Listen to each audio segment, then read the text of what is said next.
Callahan Voss didn't even look at her when he said it.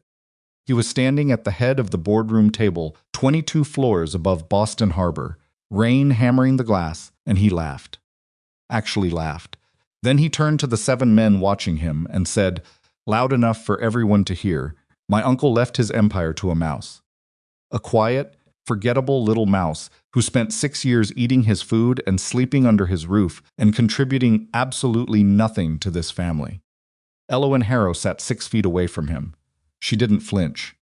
She didn't look down. She just waited. And that patience, that stillness, was the thing Callahan Voss would spend the next 3 years trying to understand.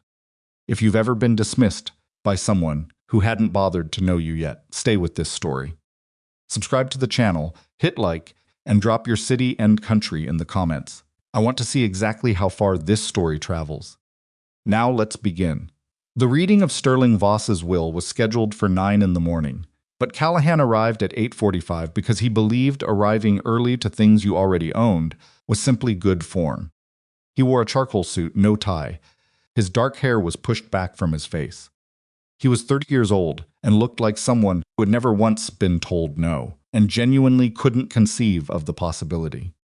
The kind of handsome that has a little cruelty tucked underneath it, not hidden, exactly, just not advertised. He took his seat at the head of the conference table and nodded at the board members as they filed in. Executives in their 50s and 60s, men who had served Sterling Voss for decades and who would now, as far as Callahan was concerned, serve him. He felt their deference like warmth. He had always felt it. From the moment he was old enough to understand that the name Voss meant something in this city, something that made people step aside on sidewalks and lower their voices in restaurants, he had understood that the deference was his inheritance just as much as the money. He did not look up when Elowyn came in. She sat near the far end of the table, which is where she always sat at family functions, not quite against the wall, but close to it. She was wearing an oversized cream-colored sweater that swallowed her shoulders. Her hair was pinned back tightly, severely almost, and her glasses were large and slightly outdated. She had a legal pad and a pen. She didn't speak to anyone. Nobody spoke to her. Callahan noticed her the way you notice furniture that's always been in a room. She was Sterling's ward had been since she was 18, when some tragedy involving her father had left her without family, and Sterling had stepped in with money, a bedroom in his house, and apparently very little explanation to anyone about why. Callahan had always found the arrangement vaguely irritating.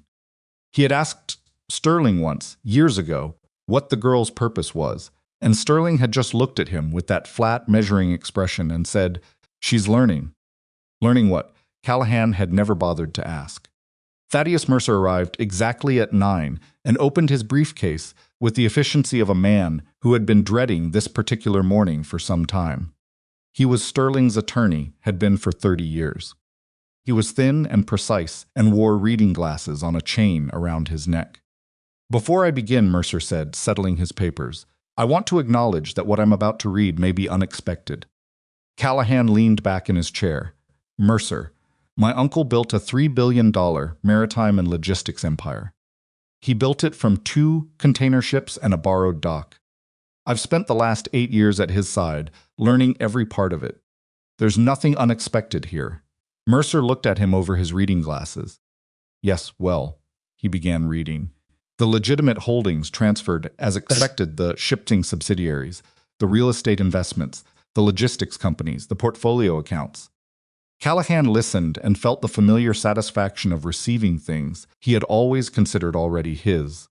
He was cataloging mentally, thinking about which board members he'd retain and which he'd replace within the first 6 months, when Mercer stopped and cleared his throat. "There is a condition," Mercer said. The word sat in the air for a moment. "What kind of condition?" Callahan said. His voice hadn't changed. His posture hadn't changed, but something behind his eyes went very still. Mercer set the document flat on the table. "Full operational control and legal transfer of the Voss estate, all holdings, accounts, and organizational authority is contingent upon Callahan Voss entering into legal marriage with Elowyn Harrow within 60 days of this reading and maintaining that marriage for a minimum of 3 years." The room went completely silent. Callahan didn't move. Then he laughed. It came out of him the way things do when a person's first response to something devastating is to perform disbelief. Loud enough to fill the room. He looked down the table at Elowyn like she was a prop in a joke someone had played on him. "He's serious," Callahan said. "Not a question." "The document is notarized and witnessed by 3 independent parties," Mercer said. "It is entirely valid, and if I refuse, if the marriage does not occur, or if it is dissolved prior to the 3-year mark without mutual agreement and board approval, operational control of the estate transfers in full to Blaine Voss." Blaine. The name hit Callahan somewhere between his ribs. His cousin, 2 years younger, twice as hungry, and perpetually positioned at the edges of rooms like a man rehearsing for a role he hadn't been cast in yet. Blaine had smiled at Sterling's funeral with the wrong kind of grief, the kind that was mostly calculation. Callahan's jaw tightened. He looked at Elowyn. She was watching him with that same stillness she'd had since she walked in. No expression he could read. No anger, no embarrassment, no anticipation. Just waiting. "You knew," he said. "Sterling told me 6 months ago," she said. Her voice was quieter than he expected from someone delivering that sentence. "I told him I wouldn't hold you to it if you didn't want to agree." Very generous, Callahan said, and his voice had gone flat in a way the people in that room recognized as dangerous. "You're 24 years old. You've lived in my uncle's house for 6 years on his money. And now you're sitting here inheriting leverage over my entire future because he decided to play some kind of." Callahan. Mercer's voice was careful. Some kind of matchmaking game from the grave. He stood up. "I want to see the document." Mercer slid it across the table. Callahan read it. Twice. The language was exact, clean and completely airtight. Sterling had always been thorough. It was the quality Callahan had most admired in him, and was, at this particular moment, the quality he found most insufferable. He looked up at the board. 7 men watching him. He could read them. He had always been good at reading rooms. Most of them would follow whoever held the authority. 2 or 3 might have genuine loyalty to the Voss name, but loyalty to a name and loyalty to a person were different things. If Blaine took control, they would accommodate Blaine. If Callahan refused to meet the condition, they would begin accommodating Blaine before the ink dried. He thought about Blaine's smile at the funeral. "Fine," Callahan said. The word came out clipped and cold, like something he was throwing away. He didn't look at Elowyn. "Fine," he said again, as though saying it twice would make it feel more like a choice. They were married 19 days later. The ceremony was held in the formal sitting room of the Voss estate, with Mercer and 2 board members as witnesses, and a judge who looked like he would rather be anywhere else. There were no flowers because Callahan hadn't arranged any, and Elowyn hadn't asked for any. Elowyn wore a pale gray dress that was perfectly appropriate and completely forgettable, which was, Callahan was beginning to understand, more or less her entire aesthetic strategy. When the judge asked if Callahan took Elowyn as his wife, he said yes without looking at her. When the judge asked Elowyn the same question, she paused for exactly 1 second, not from uncertainty. Callahan sensed, but from something else, something he couldn't name, and then said yes clearly. They signed the documents. The judge left.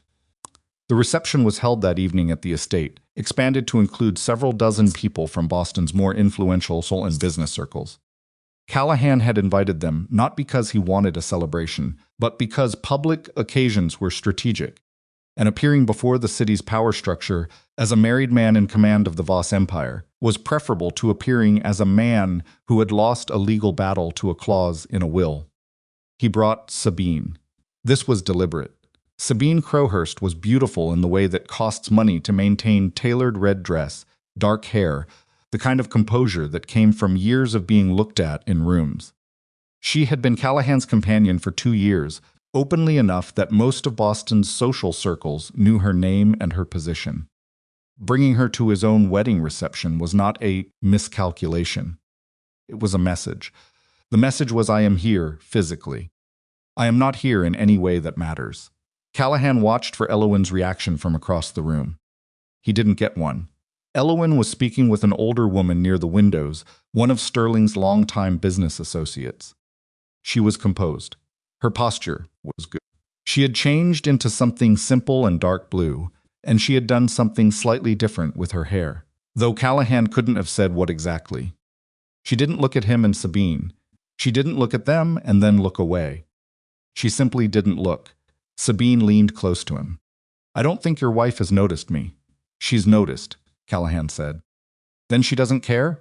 He didn't answer, because the truth was, he wasn't sure, and not being sure about something involving a woman he had dismissed completely was an irritating novelty.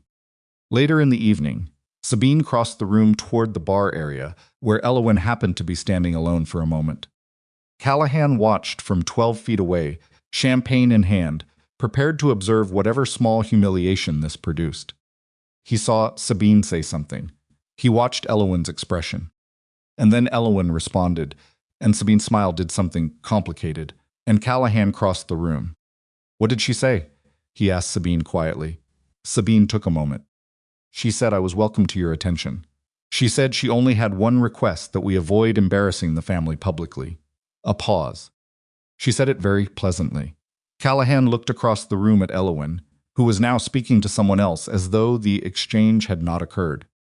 He felt something he didn't like, feeling something adjacent to unsettled. The woman he married was quiet, but she wasn't weak. He had made a mistake somewhere in his assessment of her, and he didn't know yet how large that mistake was.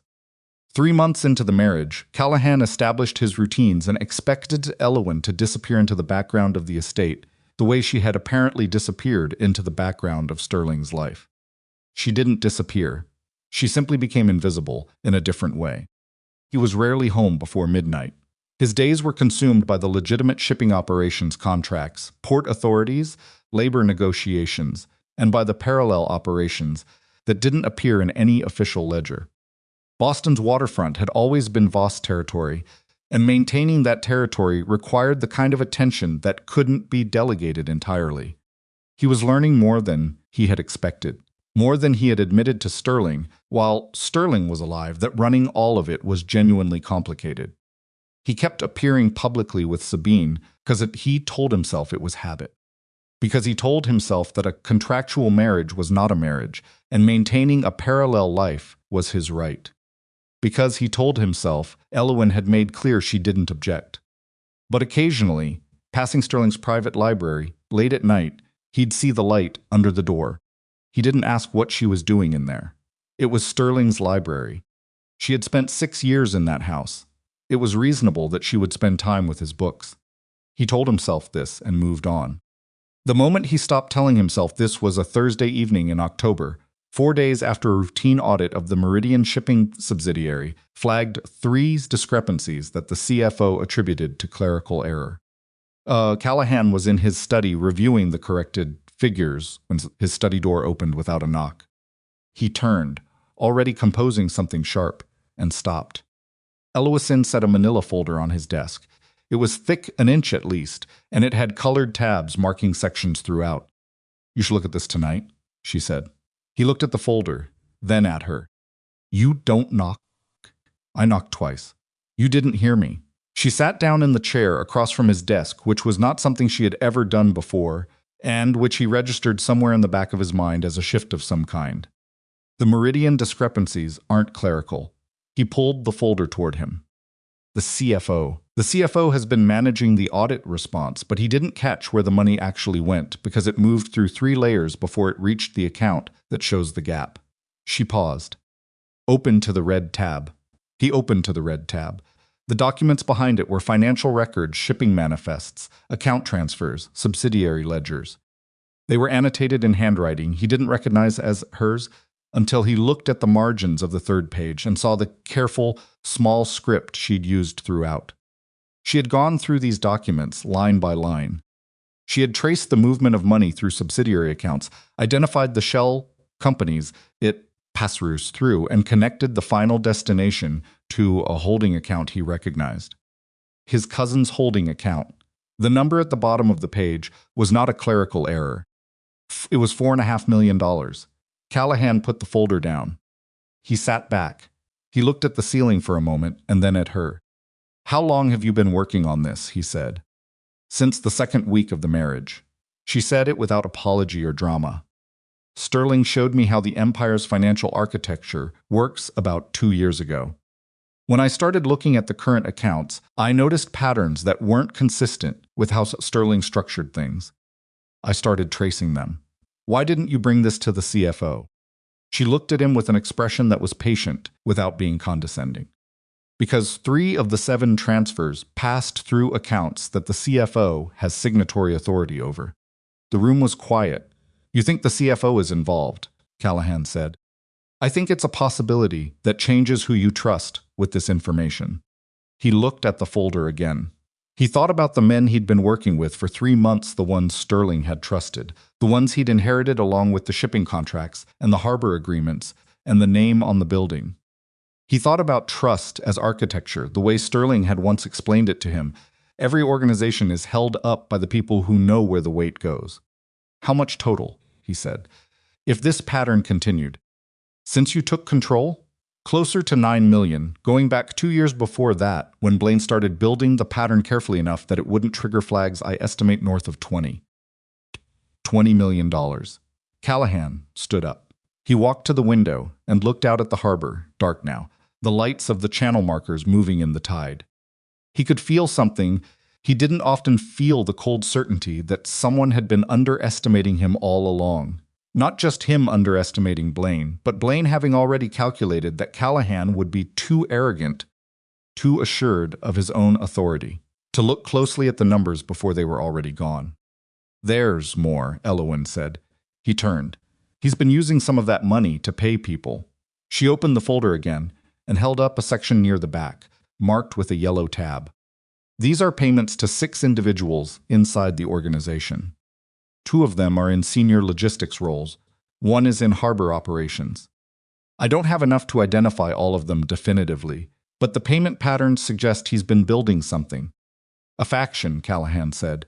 "That's what it looks like." He stood there for a moment, with the weight of that settling on him. Not panic, he didn't do panic, or at least he didn't let it surface, but the particular discomfort of a man who has walked into a room and realized it is smaller than he remembered, and there are more people in it than he expected. "Why?" he said, not to her specifically, just out loud. "Because he thought you'd be easy," she said. "Not stupid. Just distracted. Confident enough that you wouldn't look down." A pause. "Sterling knew. He told me before he died that Blaine had been positioning himself for at least 3 years." Callahan looked at her. "Sterling knew," he repeated. He was watching it. He was trying to understand the full scope before he moved on it. And then he got sick faster than anyone expected. She set the folder back on the desk with quiet precision. "He didn't leave you the financial keys, Callahan. He left them to me because he needed someone in position who Blaine would not see as a threat." The silence that followed lasted a long time. Callahan was not a man accustomed to having the ground moved under him. He dealt in certainties, in money and names and leverage, and the understanding that power was a thing you carried in your body and radiated outward. But standing in his study at 11:30 at night, looking at a woman he had dismissed as irrelevant, he understood that Sterling Voss had planned something far more careful than anyone in the room had recognized. Sterling had not left his empire to Callahan. He had left his empire to both of them. He had just done it in a way that made Callahan the face and Elowyn the architecture. "I need time to look through all of this," he said finally. "Take the night," she said. "But whatever you decide to do next, don't involve the CFO," she stood. "And don't tell Blaine you know." She walked to the door. "Elowyn." She stopped. He stood there, with the folder in his hands and the harbor lights behind him, and for the first time in 3 months he actually looked at her. Not at the sweater, or the glasses, or the tight, forgettable hair arrangement. At her face, at the steadiness in it. "Why are you doing this?" he said. "You don't owe me anything." She thought about that for a moment. "Sterling spent 6 years making sure I understood how this empire works," she said. "I'm not going to let someone steal it." She paused. "Even if the someone inheriting it made it very clear he thought I was furniture." She left. Callahan stood in his study alone and read the folder from the first page to the last without stopping. By the time he finished, it was nearly 3 in the morning, and outside the harbor was beginning to lighten at the edges. He had spent 3 months believing he had married a mouse. He was beginning to understand he had married Sterling's contingency plan. And that plan, it turned out, was the only thing standing between Callahan Voss and the destruction of everything his uncle had built. Callahan did not sleep that night. He sat with the folder until the harbor went from black to gray to the washed-out copper of early morning, and when his housekeeper arrived at 6:30 and knocked to ask if he wanted coffee, he said yes, without looking up from the last set of account transfers. By the time the coffee arrived, he had already made 3 separate lists on a legal pad: people he trusted completely, people he trusted partially, and people he no longer trusted at all. The third list was longer than the first 2 combined, and that was before he factored in the CFO. Marcus Hale had been Voss Maritime's chief financial officer for 11 years. He was 53, meticulous, and had the particular quality of men who manage other people's money. Well, he made himself seem indispensable without ever making himself seem interesting. Callahan had inherited him from Sterling without much examination. Sterling trusted him. That had been enough. Now Callahan sat with a page of account transfers that showed Marcus Hale's digital signature on 2 of the 6 movement points Elowyn had flagged, and he thought about what it meant to inherit trust that had already been compromised. He picked up his phone and put it down again. He wanted to call someone. He realized, sitting there, something that the list of people he could call with something like this had just been reduced significantly, and that the one person who had actually handed him the information was a woman he had spent 3 months treating like a problem he hadn't gotten around to solving yet. He got up, showered, changed, and went to find her. She was in the library. Of course she was in the library.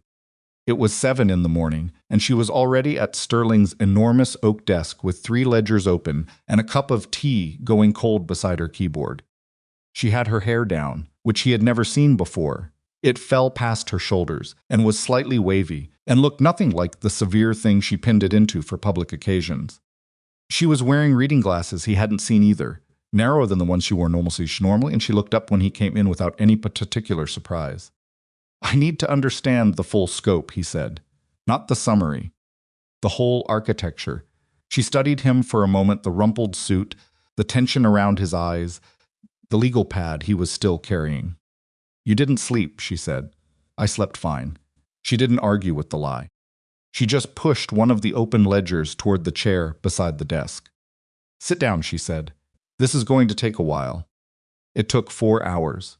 She walked him through the entire structure, not just the theft, but the system Sterling had built to protect the Empire's legitimate assets, the way certain accounts were architected to require dual authorization, the specific financial instruments that could only be liquidated with access to what she called the master cipher. She explained it the way someone explains something they have spent years understanding completely, without showing off, without oversimplifying, just moving through it, with the quiet efficiency of a person who knows exactly which details matter. Callahan asked questions. Some of them were good questions, and he watched her register that with a slight recalibration, like she had expected less from him and was adjusting. Some of them were questions that revealed gaps in his understanding, and she answered those without any visible satisfaction at having caught him in ignorance. By 11 o'clock, he understood 3 things he had not understood at midnight. First, Blaine had been planning this for longer, and more carefully than even Elowyn's documents suggested. The financial theft was not the end goal, it was the funding mechanism. What Blaine was building was a parallel power structure, a faction of loyal operatives seeded throughout the organization, who would at the right moment be able to support a transition of control.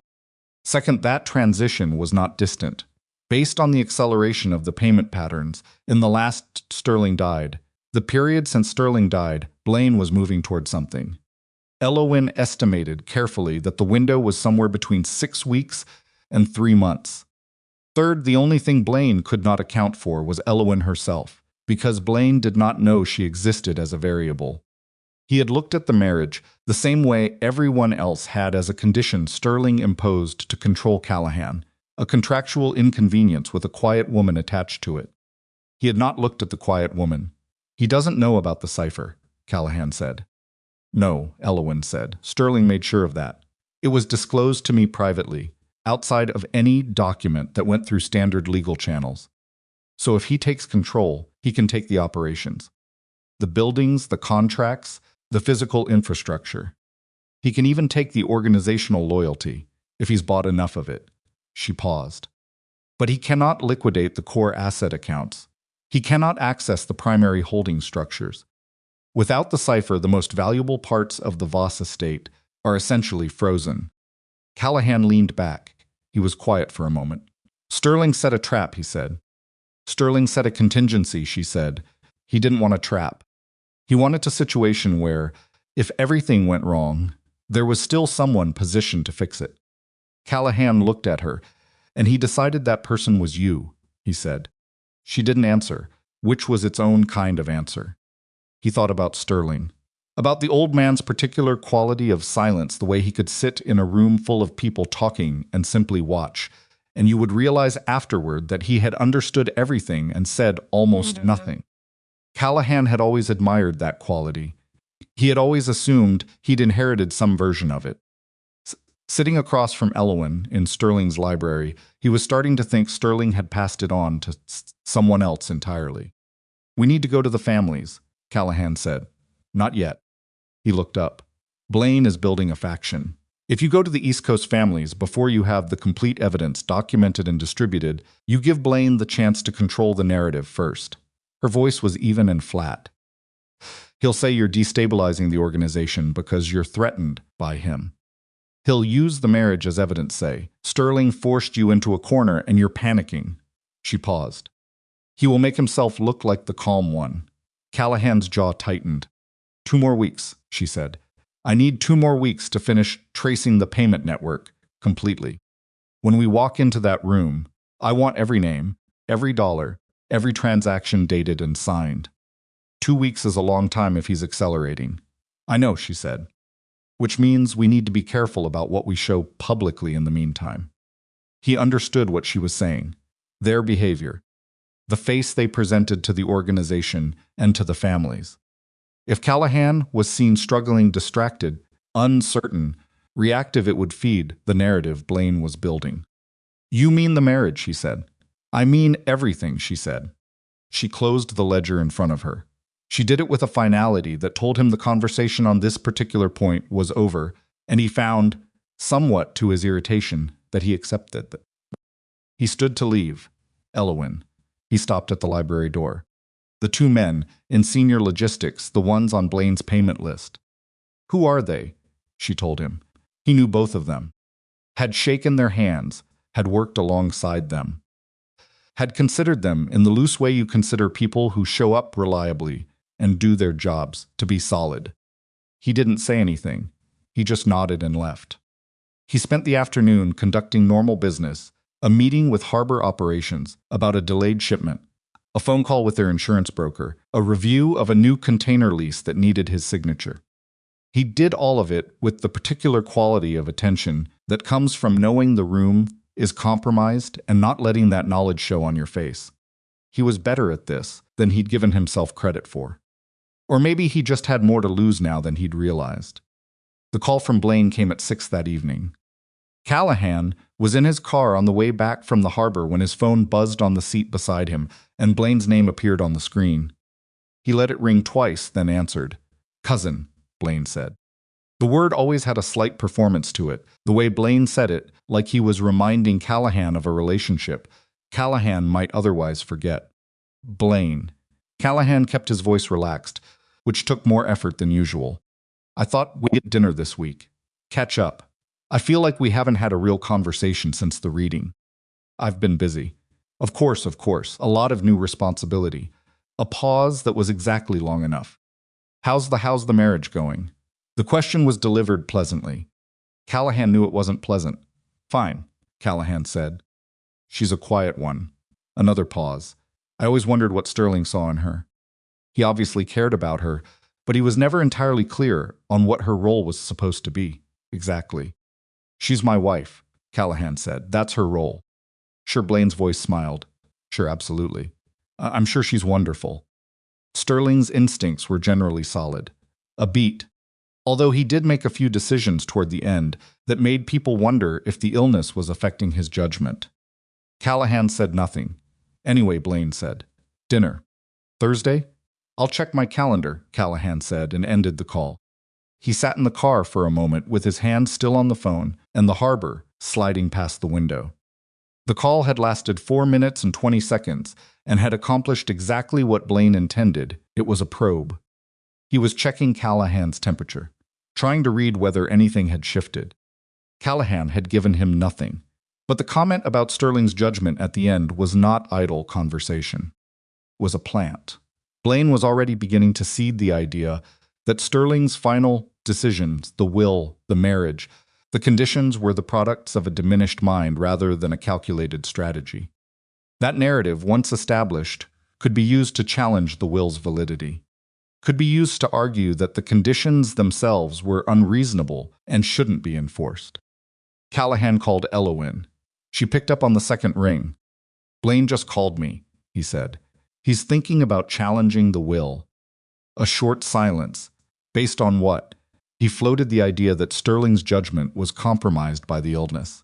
Callahan pulled into the estate's private drive. Supply, just dropping the concept. "He doesn't have grounds for it," she said. Sterling updated the will 8 months before he died. His cognitive evaluations were clean and documented.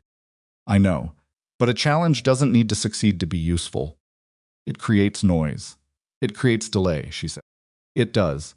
He parked and sat in the darkened car. Through the windshield, he could see the library windows lit from inside, and he knew without looking that those were the lights she'd been working under for hours. "We may need to move faster than 2 weeks," he said. "I know," she said. "I'll see what I can accelerate." She hung up. He sat in the car a moment longer. He thought about the version of this evening that would have existed 3 months ago, him arriving home. Lights off in half the house. Elowyn somewhere invisible. Sabine's number, probably in his recent calls. The strange thing was not that things had changed. The strange thing was how completely he had failed to notice them changing until the change was already significant. He went inside. The East Coast gathering had been on the calendar for 6 weeks, a semi-annual meeting of the 6 major families that operated across Boston, Providence, and the Connecticut coast. It wasn't a formal sit-down in the old sense. It was dressed as a charity dinner for a maritime preservation foundation held at the Harrington Club in downtown Boston, and attended by people who looked like established business figures, because, on paper, most of them were. Callahan had attended these dinners for years at Sterling's side. This was his first as the head of Voss Maritime.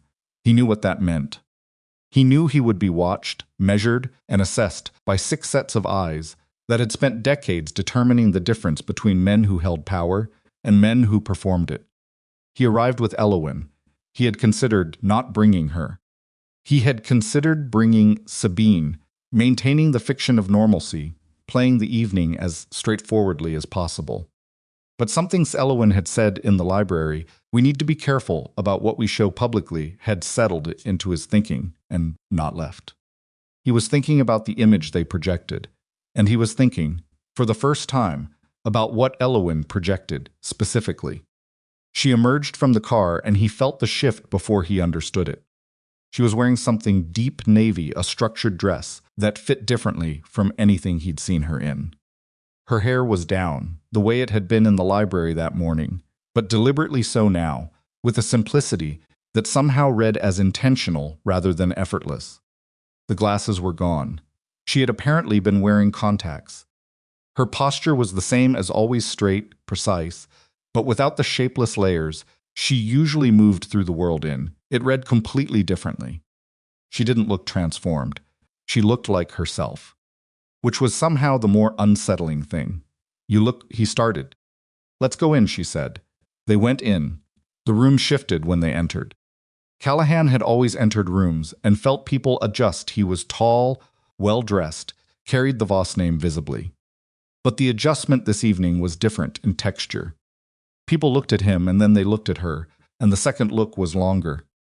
Vincent Marcello, who ran Providence's waterfront operation and had known Sterling for 20 years, crossed the room to greet them within the first 10 minutes. Callahan. He gripped his hand firmly, appraising. Condolences again on Sterling. He was one of the good ones. His eyes moved to Elowyn. And this is my wife, Callahan said. Elowyn. Marcello took her hand. Something in his expression adjusted not dramatically, but the way experienced men adjust when they encounter something that doesn't match their expectations. Sterling's ward, he said. He spoke well of you. He was generous, Elowyn said. Her voice was the same quiet, direct, but in the context of the room it landed differently. You were at his 65th birthday dinner. You gave a toast about the Providence Harbor expansion. Marcello blinked slightly. That was 8 years ago. It was a good toast, she said.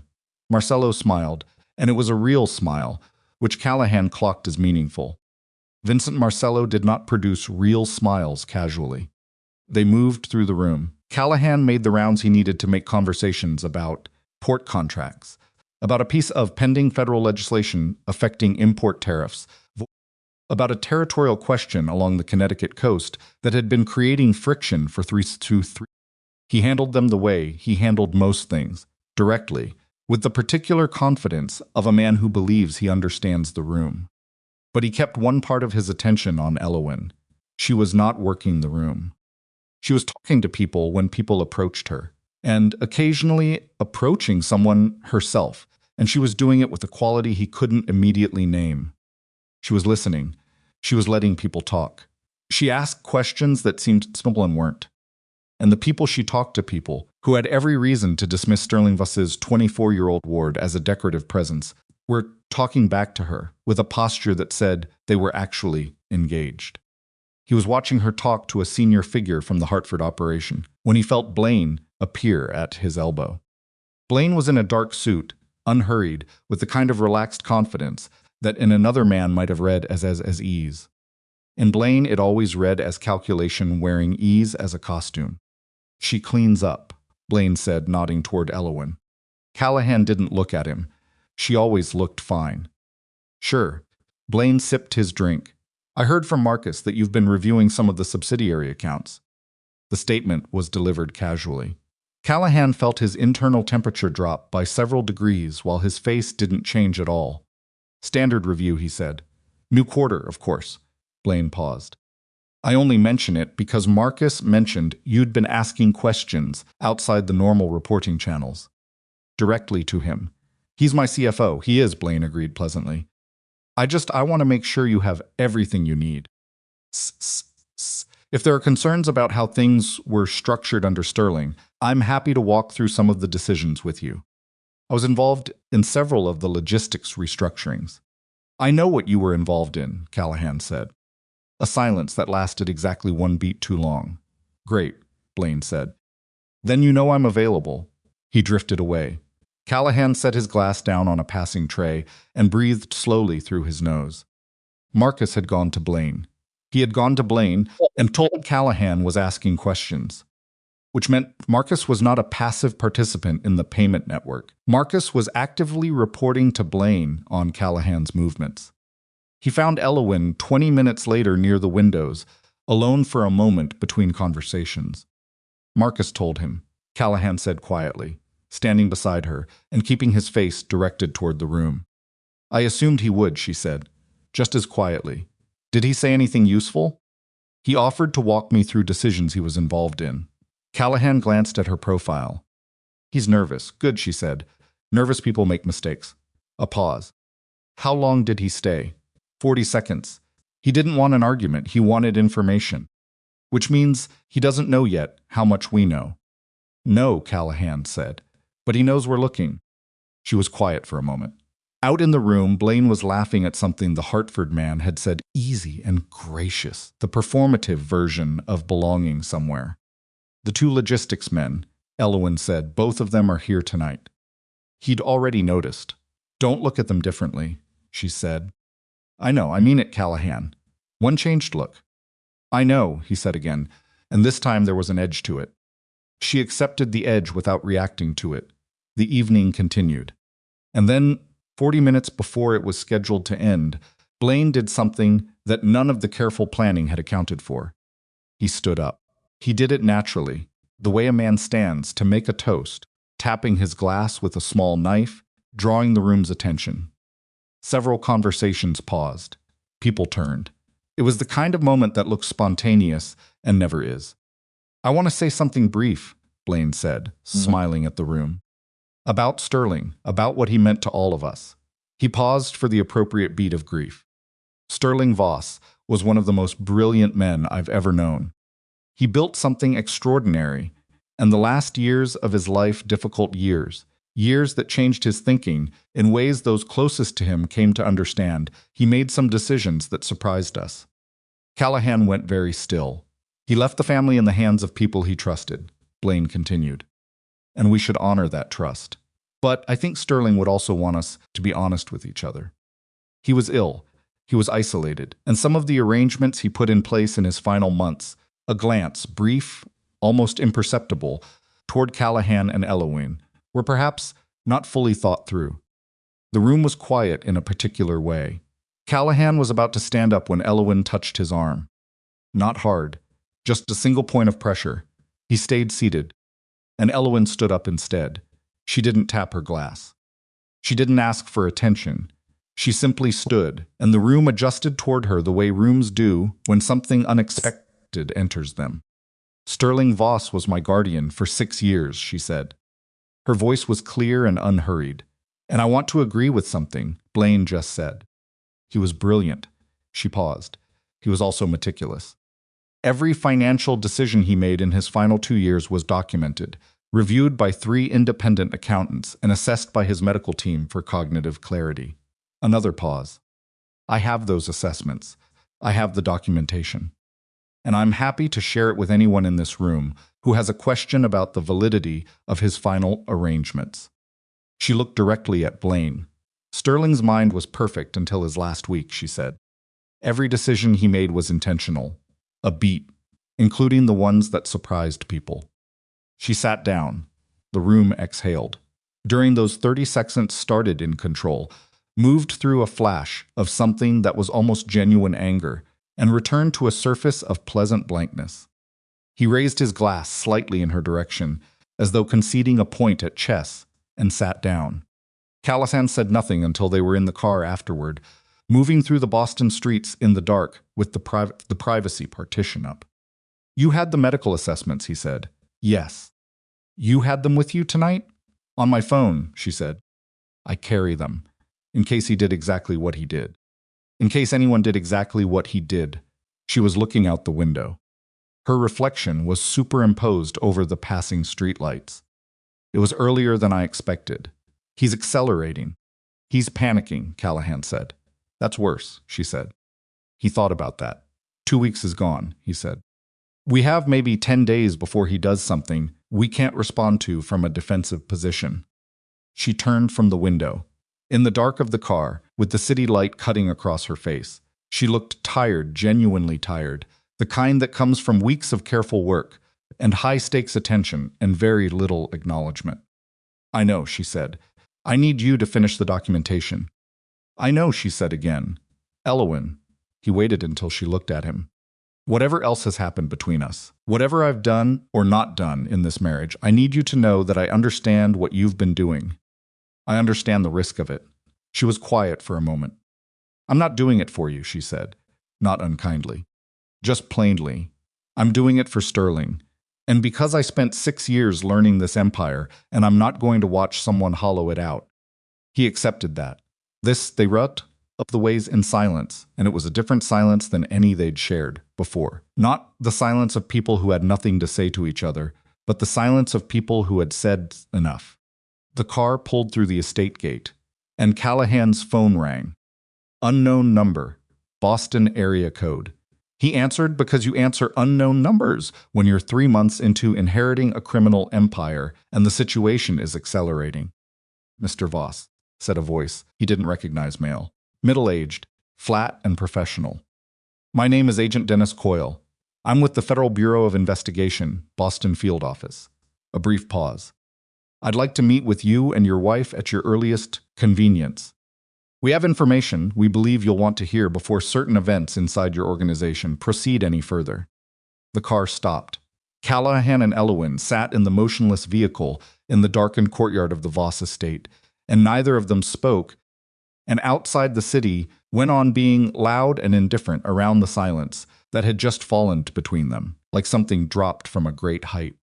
The FBI was already watching, and whatever Blaine was planning, whatever timeline he was operating on, someone with a federal badge and a Boston field office already knew about it, and had decided that now, tonight, was the moment to make contact. Callahan looked at Elowyn. She was looking at the phone in his hand. "Don't answer anything tonight," she said quietly. "Not yet." He nodded, but the call had come, and the fact that it had come meant the window, whatever window they'd thought they had just closed. Callahan slept 3 hours that night. He knew this because he watched the clock on the nightstand move from 2:15 to 5:40 before he gave up and got out of bed. He stood at the window of the master bedroom in the gray pre-dawn and looked at the harbor and thought about Agent Dennis Coyle's voice on the phone. Flat, professional, carrying the particular weight of someone who has already decided what they know and is offering you the chance to decide what you do about it. He had not called back. Elowyn had said not yet, and he had agreed, because agreeing had felt like the right tactical choice in the back of a car in the dark. In the clarity of 5:40 in the morning, it felt more complicated. The FBI calling was not a development you postponed indefinitely. The FBI calling meant that the situation had a dimension he had not controlled for, and the number of dimensions he had not controlled for was already higher than he was comfortable with.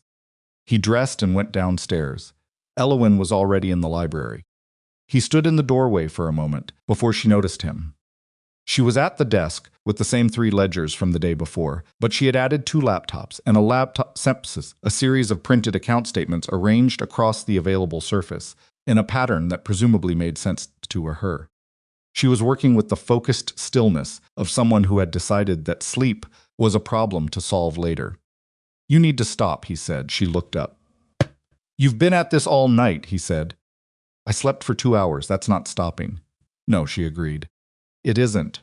She looked back at the screen. "I found something." He came in and sat down. "The payment network has a hub," she said. She turned one of the laptops toward him. On the screen was a diagram. She'd built nodes connected by lines, some thicker than others, several highlighted in red. Most of the payments to Blaine's people move through one intermediary account. It's held under a logistics consulting firm called Harwick Group. On paper, they provide freight analysis services to Voss Maritime. I've never heard of them. Nobody has, because they don't actually do anything. They exist to process payments and generate invoices that look legitimate on paper. She pointed to a cluster of lines converging on one node. But all of their invoices trace back to a single authorization point inside Voss Maritime's accounts payable system. He looked at the name she was pointing to, Raymond Chu, accounts payable manager, 11 years with the company. "He's not on your list," Callahan said. "No," she said, because he was careful. He stayed below the threshold that would flag in a standard audit. But when I cross-referenced his authorization timestamps with the dates of the Harwick invoices, the pattern is exact. She paused. "He's the mechanism. Blaine uses Harwick. Harwick uses Chu, and Chu pushes the payments through accounts payable as routine vendor costs." Callahan stared at the diagram. "How many people are on his payroll?" he said. "Inside Voss Maritime specifically. I can confirm 9. There may be more I haven't traced yet." She leaned back in her chair. "Outside the company, the people he's built relationships with in other families, Port Authority contacts, 2 names that appear in connection with a private security firm in Providence. That number is larger. 9 confirmed." He thought about walking through the offices and the harbor operations and the boardroom over the past 3 months. 9 people he had worked alongside, nodded to shaken hands with. 9 people who had been reporting his movements to his cousin while showing him the face of ordinary loyalty. "We need to call Coyle," he said. Elowyn was quiet for a moment. "Yes," she said. He looked at her. The agreement came more easily than he'd expected. "I thought you'd push back," he said. "I thought so too," she said. "But Blaine tried to challenge the will last night. in front of every family on the East Coast. He did it publicly, and he did it early, which means he's not waiting anymore. She folded her hands on the desk. If we call Coyle, we lose control of the timeline. The FBI will have its own agenda, its own pace, a pause. But if we don't call Coyle, and Blaine moves in the next week, we may not have anything left to protect. He nodded. I'll call him this morning, Callahan said. We'll call him, she said. He looked at her. Together, she said. Not a question. Together, he said. Agent Dennis Coyle arrived at the estate at 10 o'clock with a woman he introduced as Agent Patricia Wren, who was younger than Coyle and said almost nothing during the first 40 minutes of their meeting, but watched everything with the attentiveness of someone taking continuous inventory. Coyle was in his mid-50s, heavy-set, with the unhurried manner of a man who had learned that urgency was a tool other people used while patience was the tool that actually worked. He accepted coffee, sat in the formal sitting room, and looked around the room in the way investigators look around rooms, not searching for anything specific, just registering the texture of the space. Thank you for meeting with us, he said. You said you had information we'd want to hear, Callahan said. I'd like to hear it. Coyle nodded slowly. We've been watching Blaine Voss for 14 months. He said it without preamble, which Callahan appreciated. Initially, the investigation centered on labor racketeering connected to the Providence waterfront. We traced several payments through what we believe are illegal wage suppression agreements with dock workers. He paused. As the investigation expanded, we identified a more significant pattern, a systematic restructuring of financial flows within Voss, Maritime, consistent with someone positioning to seize control of the organization. 14 months, Elowyn said. Her voice was measured. Did Sterling know you were watching? Coyle looked at her with an expression that recalibrated slightly. We had communication with Sterling Voss in the last 4 months of his life. A pause. He was cooperative. The room went very still. Callahan looked at Elowyn. She was looking at Coyle with an expression he couldn't fully read, something between recognition and grief. The look of someone receiving information they had suspected but not confirmed. Sterling was working with you, Callahan said. He provided documentation on Blaine's financial activities. He also provided information about the organizational structure, who was loyal to him, who had been compromised. Coyle set his coffee cup down. He was not a formal cooperating witness. The arrangement was more informal. He was dying, and he wanted to make sure certain things were documented before he was gone. Callahan felt something move through him that he didn't have a clean name for. It was adjacent to grief, but it was also adjacent to understanding the specific feeling of a picture completing itself, in a way that made the earlier, incomplete version look almost unrecognizably different. Sterling had been talking to the FBI. Sterling had known he was dying, had known Blaine was coming, had known that whatever he built in his life was going to face the most dangerous challenge it had ever faced in the months immediately after he was gone. And he had moved pieces, the will, the cipher, Elowyn, and apparently also this, a federal investigation that Callahan had known nothing about, positioned and waiting. He didn't tell me, Callahan said. Flat, he told us he intended to, Coyle said. I believe his illness progressed faster than he anticipated. What do you need from us? Elowyn said. Coyle looked at her again. The documentation you've compiled on the payment network, we'd like to see it. If it corroborates what we have, we may be in a position to move within a shorter time frame than our original plan. Move meaning criminal charges against Blaine Voss. Wire fraud, money laundering, conspiracy to commit organized criminal enterprise. Coyle paused. Potentially more, depending on what your documentation shows. Callahan leaned forward. What's your original timeline? 6 to 8 weeks from now. That's too long, Callahan said. I know, Coyle said, which is why I'm here. I spent 4 hours with Coyle and Wren, going through Elowyn's documentation page by page. Spoke more during this part, precise, technical questions about account structures and authorization chains that revealed she understood financial architecture in significant depth. Elowyn answered everything directly and completely, and Callahan watched Wren's expression shift as the documentation scope became clear. At one point, Wren looked up from a stack of transfer records and said, How long did it take you to compile this? 8 weeks, Elowyn said. Wren looked at the stack and then back at Elowyn. By yourself? Yes. A short silence. This is thorough, Wren said. Which, from a federal agent reviewing evidence, Callahan understood was significant. By 2 o'clock, Coyle had what he needed to take back to his team. He stood, buttoned his jacket, and looked at Callahan with the expression of a man making a final calibration. I need to ask you something directly, Coyle said. Go ahead. In the course of taking over Voss Maritime's operations, have you personally engaged in or authorized any activity that would constitute criminal enterprise under federal statute? The question hung in the air. Callahan held Coyle's gaze. No, he said. Coyle nodded once. He didn't push. He didn't follow up.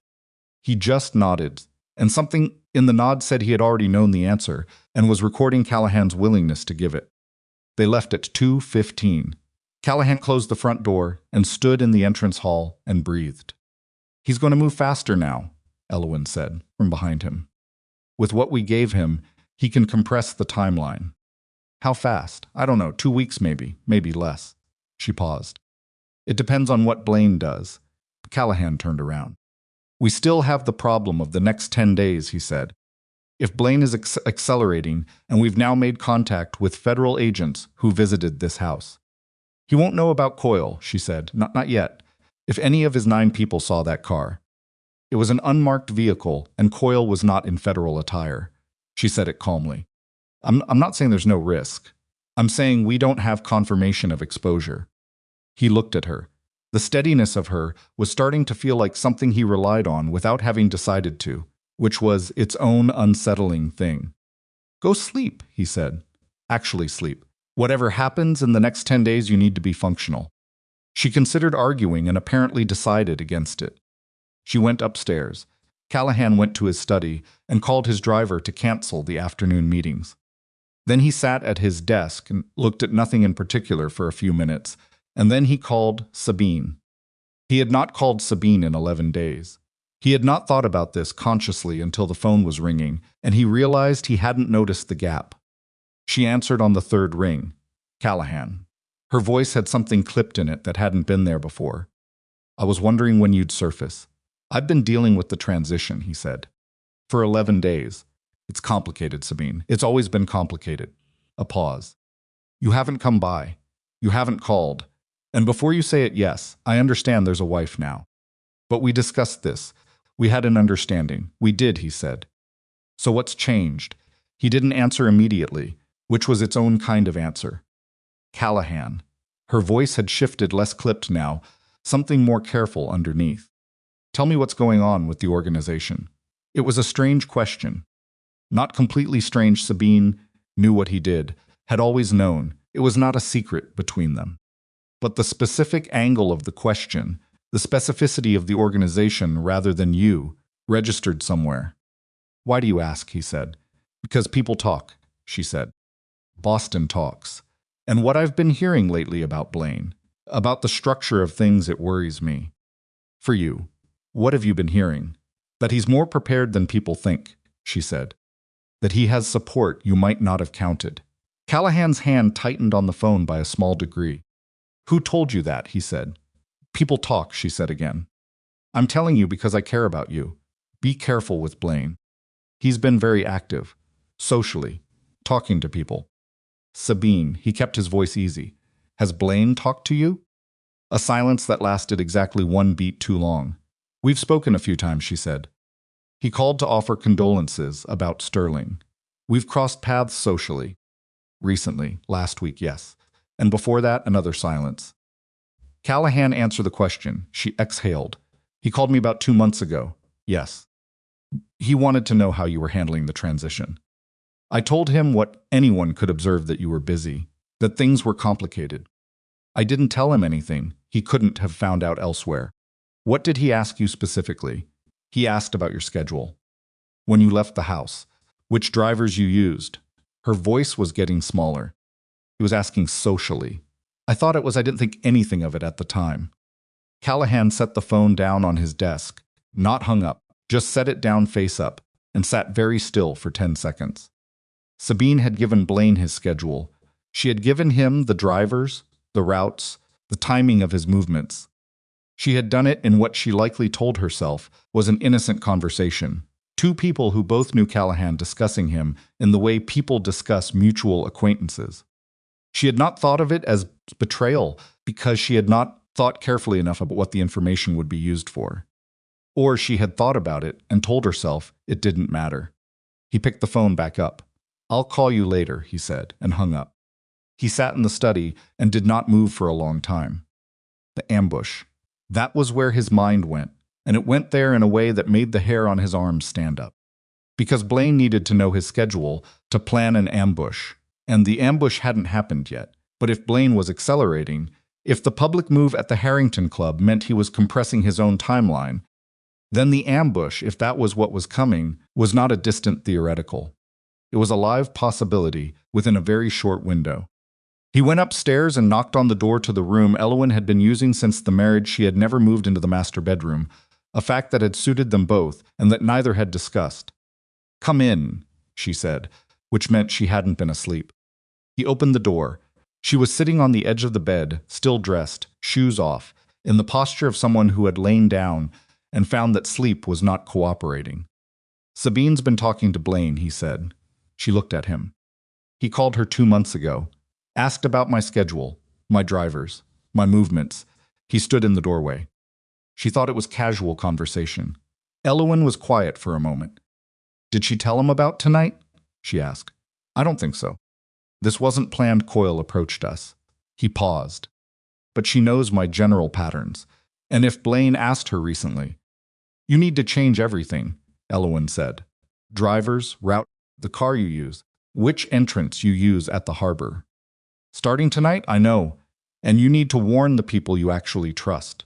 She looked at him steadily. "The real list. The short one." He thought about his list from that first sleepless night, the 3 columns. The first column, the trusted completely one, had 4 names on it. 4 people in an organization of dozens. "I'll make calls," he said. She nodded. He was about to pull the door closed when she said, "Callahan." He stopped. "Sabine." She paused, choosing the words carefully, which was a thing he was coming to associate with her, the slight pause before something real. "Is she someone you told things to? About the organization? Not just your schedule." He thought about it. "Some things," he said. "Not everything. Not operational details." He met her eyes. "I didn't think I had to be that careful." "Because you trusted her." "Because I trusted her," he said. Elowyn didn't say anything to that.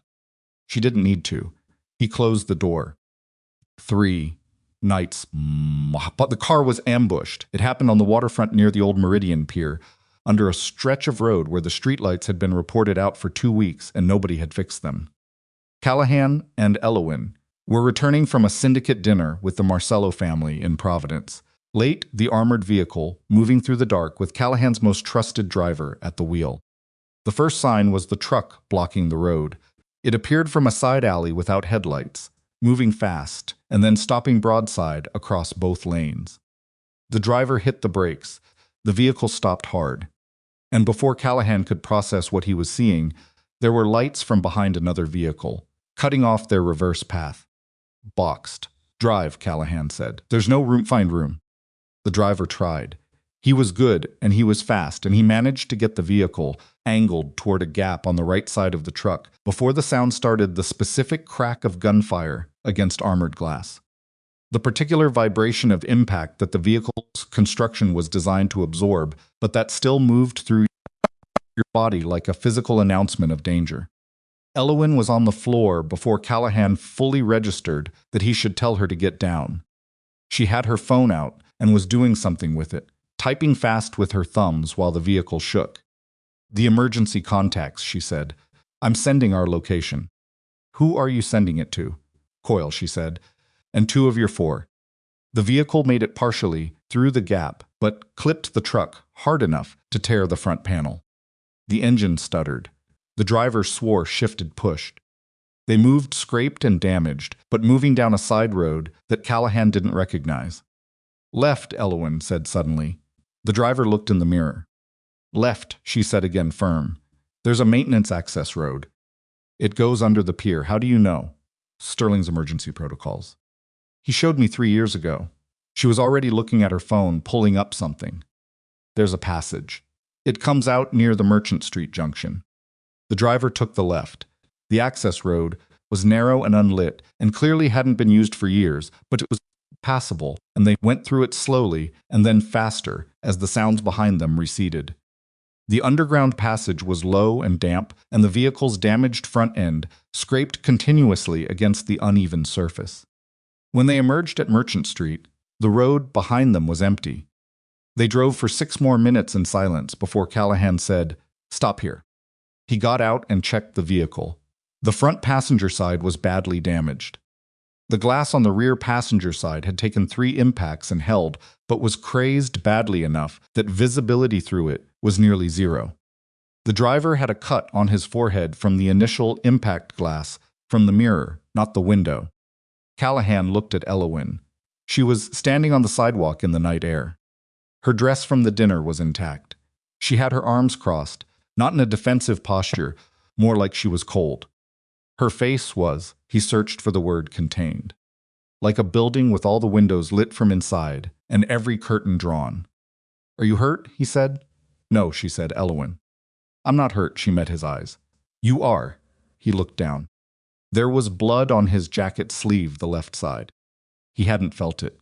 He touched the arm and felt the sting arrive late, the way injuries sometimes did, and found a gash along the outside of his forearm from a fragment, something from the vehicle's interior during the impact. "It's not serious," he said. "It needs to be cleaned," she said. He called one of his 4, a man named Garrett, who ran harbor security and owed Sterling Voss more than he could ever repay and had transferred that debt to Callahan without being asked. Garrett arrived in 15 minutes with a different vehicle and 2 men who didn't ask questions. They took the driver to get the head wound treated. They moved Callahan and Elowyn. Garrett drove them to a building on the north side of property Callahan didn't recognize, tucked behind a row of legitimate warehouses, the kind of place that existed specifically for situations when you needed to be somewhere that wasn't on any list Blaine's people might have. "Sterling's," Garrett said simply when Callahan asked. "Third one in the rotation." Inside it was sparse furniture that looked like it had been arranged once and then left alone for months. A kitchen with canned goods and a first aid kit on the counter. 2 back rooms with beds and clean linens, still in their plastic packaging. Elowyn found the first aid kit without being asked and opened it on the kitchen table. "Sit," she said. He sat. He shrugged off his jacket and pushed up his sleeve, and she cleaned the wound with the particular efficiency of someone who had decided that squeamishness was a choice and had declined to make it. The cut was about 4 inches long, not deep enough to need stitches, but deep enough to need proper covering. He watched her work. Her hands were steady. She had been steady all night in the vehicle, in the passage on the street. He thought about the 18-year-old who had arrived at Sterling's house with no family, and a promise she'd made to herself about not depending on anyone else's strength, a sound green wood splitting. And he thought about the 24-year-old across the kitchen table from him now, and he thought about how profoundly he had failed to understand what was actually in front of him from the beginning. "You knew about the emergency passage," he said. "Sterling walked me through the whole waterfront protocol. She put a bandage on the wound, pressed it flat. He used to say that knowing the exits was the only real difference between luck and preparation. You remembered it. Under that. I was scared," she said. "I was very scared. But scared and functional aren't mutually exclusive." He was looking at her. "Elowyn," he said, "what you did tonight." "Don't," she said. Not unkindly. Just don't. He didn't. But something had moved between them. He couldn't have identified the moment precisely because it happened in the accumulation of moments, the vehicle, the passage, the sidewalk, the kitchen table, a sound sen. He had spent months looking at this woman and constructing an image of her from his assumptions rather than from her, and at some point in the last few weeks the image had been quietly replaced by the actual person, and the actual person was someone he had begun, without announcement or intention, to genuinely see. She finished with the bandage and put the kit away. "We need to talk about what comes next," she said. She sat across from him at the kitchen table, with her hands flat on the surface. "Blaine just tried to kill us. He tried to kill me, Callahan said. You were incidental, maybe, she said. Or maybe he's decided I'm a variable he needs to eliminate. Callahan felt something cold move through him at that specific and sharp. He doesn't know what you have, Callahan said. He knows I have something. After the dinner, after what I said about the medical assessments, he knows I'm not just your quiet wife. She paused. And Marcus knows I've been in the financial records. He looked at his bandaged arm. Coyle, he said. We need to call Coyle. Yes. She paused. But Callahan, there's something else. She looked at the table for a moment, then back at him. The expression on her face was one he hadn't seen before, careful in a different way, the carefulness of someone approaching, something they've been holding back. I got a message tonight. Before the dinner, before we left Providence. I didn't tell you because I wasn't sure what to make of it. From who? She looked at him steadily. From Marcus Hale, she said. He sent it to an email address that only Sterling knew about. One I set up before the marriage. She paused. He said he wants to talk. He said he has information about what Blaine is planning that goes beyond what I've already found. Another pause. He said the timeline is wrong. He said Blaine isn't moving in weeks. Callahan went very still, he said. Blaine already has the votes, she said. In the board. He's been buying board members for months, and Marcus says he has 5 of the 7. He's not building toward a takeover. She held Callahan's gaze. He's calling the board meeting the day after tomorrow. The day after tomorrow, not 6 weeks, not 2 weeks, not 10 days, 48 hours. Callahan sat in the safe house kitchen in the middle of the night with a gashed arm and the wreckage of every timeline he'd built dissolving behind him, and he understood with complete and devastating clarity that the plan was gone. The documentation wasn't finished. Coyle didn't have enough to move. The evidence wasn't distributed. The network wasn't fully mapped. Everything Elowyn had spent 8 weeks building with meticulous care was 2 days away from being irrelevant. Because in 2 days, Blaine would walk into a board meeting with 5 votes already in his pocket and declare himself the legitimate head of Voss Maritime, and Callahan would be a man the board had already voted out. With nothing but an incomplete evidence file and a federal investigation that hadn't reached the charging stage. He would be finished, unless he looked at Elowyn. She was looking back at him with that stillness, the particular stillness, of someone who has already thought through to the next step and is waiting for the other person to arrive. Marcus reached out to you specifically, Callahan said. Yes, he bypassed me entirely. Yes, she said again. Which means he thinks you're the one who can actually fix this. She didn't answer. Can you, he said, in 48 hours. Can you finish what you need to finish and get it to Coyle in time for him to move before that board meeting? She was quiet for a long moment. Not alone, she said. He looked at her.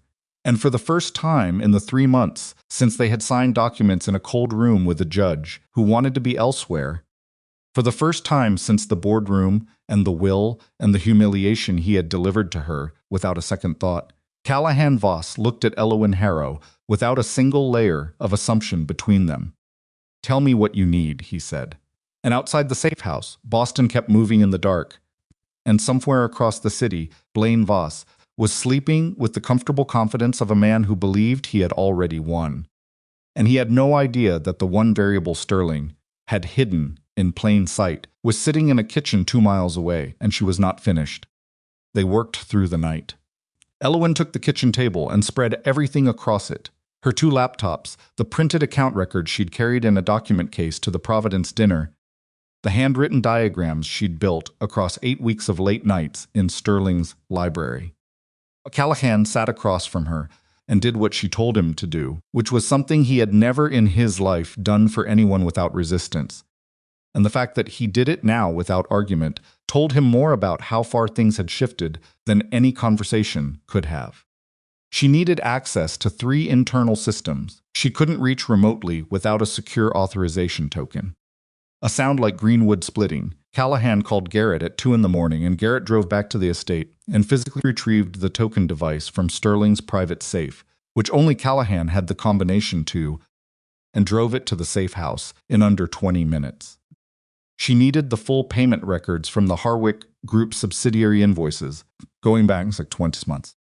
Callahan like green wood splitting. Called his personal attorney a man named Freed, who had been Sterling's attorney before Mercer and who had retired 5 years ago, but answered his phone at 2:30 in the morning because he recognized the Voss number and understood that the Voss family did not call at 2:30 in the morning for trivial reasons. Freed had archival copies of every vendor contract and invoice processed through Voss Maritime's accounts payable going back 12 years. He uploaded the relevant files from his home office within the hour. She needed Marcus Hale. That one was harder. Callahan looked at the message Elowyn showed him brief, sent to the private address, nothing identifying in the metadata. Marcus asking to talk. Marcus saying the timeline was wrong. Marcus saying Blaine had the votes already. He's scared, Callahan said. He should be, Elowyn said. He's been processing fraudulent invoices for 2 years. If Blaine takes over and then gets prosecuted, Marcus goes down with the ship. She looked at the message. He's not doing this out of conscience. He's doing this because he's calculated that cooperating is safer than staying loyal to a man who's about to be arrested. Can we trust what he gives us? We can verify it, she said. Anything he tells us, I can cross-reference with what I already have. If he's lying or misdirecting, I'll see it. A pause. But I need to talk to him directly. Tonight. Callahan thought about Marcus Hale, the man's careful professional manner, the way he answered questions with precision, and a quality of helpfulness that Callahan now understood was the specific helpfulness of someone managing your perception of them. He thought about the 2 authorization signatures on the transfer records. He thought about Marcus calling Blaine after Callahan started asking questions about the Meridian discrepancies. Call him, Callahan said. Elowyn dialed from a number Marcus wouldn't recognize. He answered on the second ring, which meant he hadn't been sleeping either. It's Elowyn Voss, she said. A silence. You got my message, Marcus said. I got it. Tell me what you know. He talked for 40 minutes. Elowyn listened and typed, and occasionally asked a question that was short and specific, and clearly designed to extract a detail, rather than invite elaboration. Callahan listened from across the table and watched her work, and thought about what Sterling had seen in her that he had been too arrogant to look for. Marcus confirmed the board vote, count 5 of 7, as he'd said in the message. He named the 5. 3 of the names Callahan had expected. 2 he hadn't, and those 2 hit him like small physical impacts, because they were men he had genuinely believed were loyal. Marcus confirmed that Blaine had a secondary plan if the board meeting was challenged legally, a parallel declaration of authority through the organization's criminal operational structure, bypassing the legitimate company's board entirely and establishing control through the syndicate relationships he'd been cultivating for 3 years. And Marcus gave them something they didn't have: the location. He's not calling the board meeting at the Voss offices, Marcus said. He doesn't trust the building anymore. He thinks Callahan has people watching the offices. A pause. He's doing it at the warehouse on Basin Road, the one Voss Maritime uses for overflow container storage. He's bringing everyone there, the board members, the operational people, the syndicate contacts. Another pause. He's going to make it look like a consolidated show of force. Board vote and organizational ratification in the same room. Elowyn looked at Callahan across the table.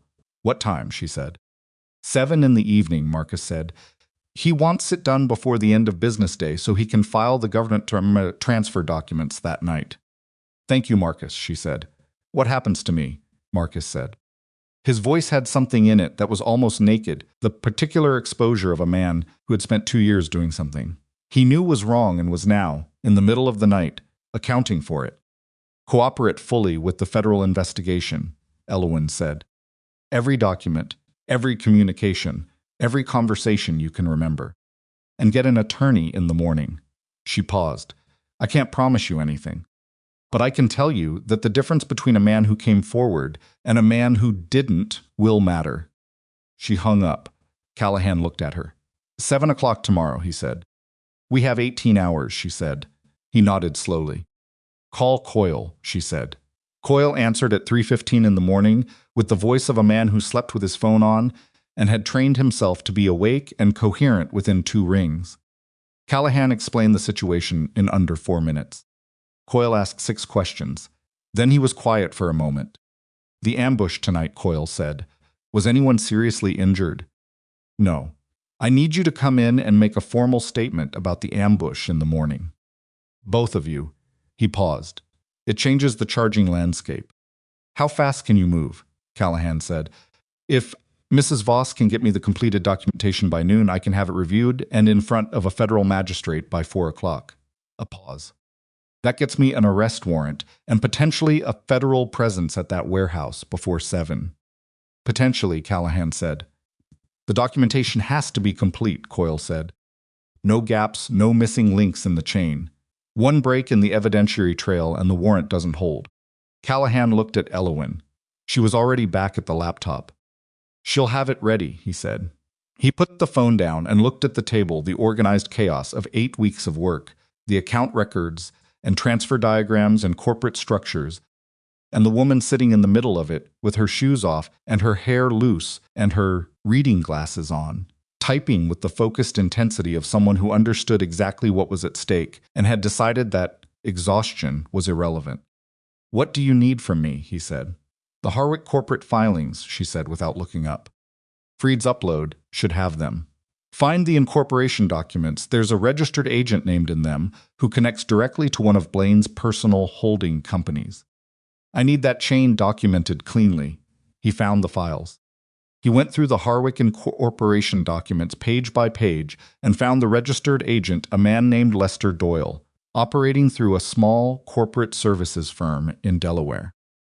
He searched the name in the database Elowyn gave him access to, cross-referenced it against Blaine's known holding companies, and found the connection on the third search. Doyle had served as registered agent for 2 of Blaine's personal LLCs going back 4 years. He documented it, formatted it the way Elowyn had formatted everything else clean, sourced, dated, and put it in the folder she designated for completed sections. He did this for 4 hours. He found 3 more connections she hadn't gotten to yet. He cross-referenced payment dates against syndicate meeting dates Garrett had given him and found a pattern that showed Blaine had been paying his internal operatives the week before each quarterly organizational meeting, timing their payments to ensure compliance at key decision points. He built that timeline out and added it to the folder. At 6:30 in the morning, Elowyn closed the last laptop. She sat back in her chair and looked at the ceiling. She pressed her hands flat on the table. She was still for about 30 seconds, which was the longest he'd seen her stop moving since they'd arrived. It's done, she said. Callahan looked at the folder on the table between them. 12 weeks of work, compressed into the final 8 hours of the night, and it was done. Send it to Coyle, he said. She sent it at 6:37. Coyle confirmed receipt at 6:52 and said his team was starting review immediately.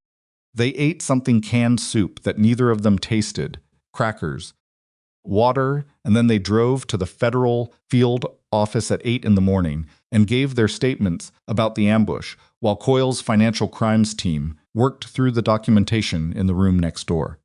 The statement took 2 hours. Tren conducted it with a recorder running, and she was precise and thorough and showed no impatience when Callahan had to stop twice to reconstruct the exact sequence of the vehicle attack. Elowyn gave her statement separately in the same room but with a different agent. A sound like green wood splitting, and when they were reunited in the hallway afterward, both of them looked like what they were: 2 people who had not slept and had been through something violent and were still standing purely on necessity. At 11:47, Coyle came out of the review room. It's enough, he said. He said it simply, without ceremony. I'm taking this to the magistrate at 1 o'clock. Callahan exhaled. The warehouse, he said. I'll have a federal presence there by 6:30, Coyle said. We'll let the gathering assemble. We want as many of his network in one place as possible before we move. He looked at Callahan steadily. I need you to stay away from Basin Road. A silence. Callahan, Elowyn said quietly. I heard him, Callahan said. I mean it, Coyle said. If you show up at that warehouse, you compromise the operation. You give Blaine something to work with: chaos, confrontation, a reason for his people to rally around him. You let us handle it. Callahan looked at the man. He thought about 5 years of working alongside people who had been on Blaine's payroll. He thought about the ambush and the sound of impacts against the armored glass, and the blood on his sleeve that he hadn't felt until Elowyn pointed it out. He thought about Blaine's voice on the phone. Very pleasant, cousin and the smile at Sterling's funeral. He thought about Sterling. Fine, he said. Coyle nodded and went back through the door. They went back to the estate.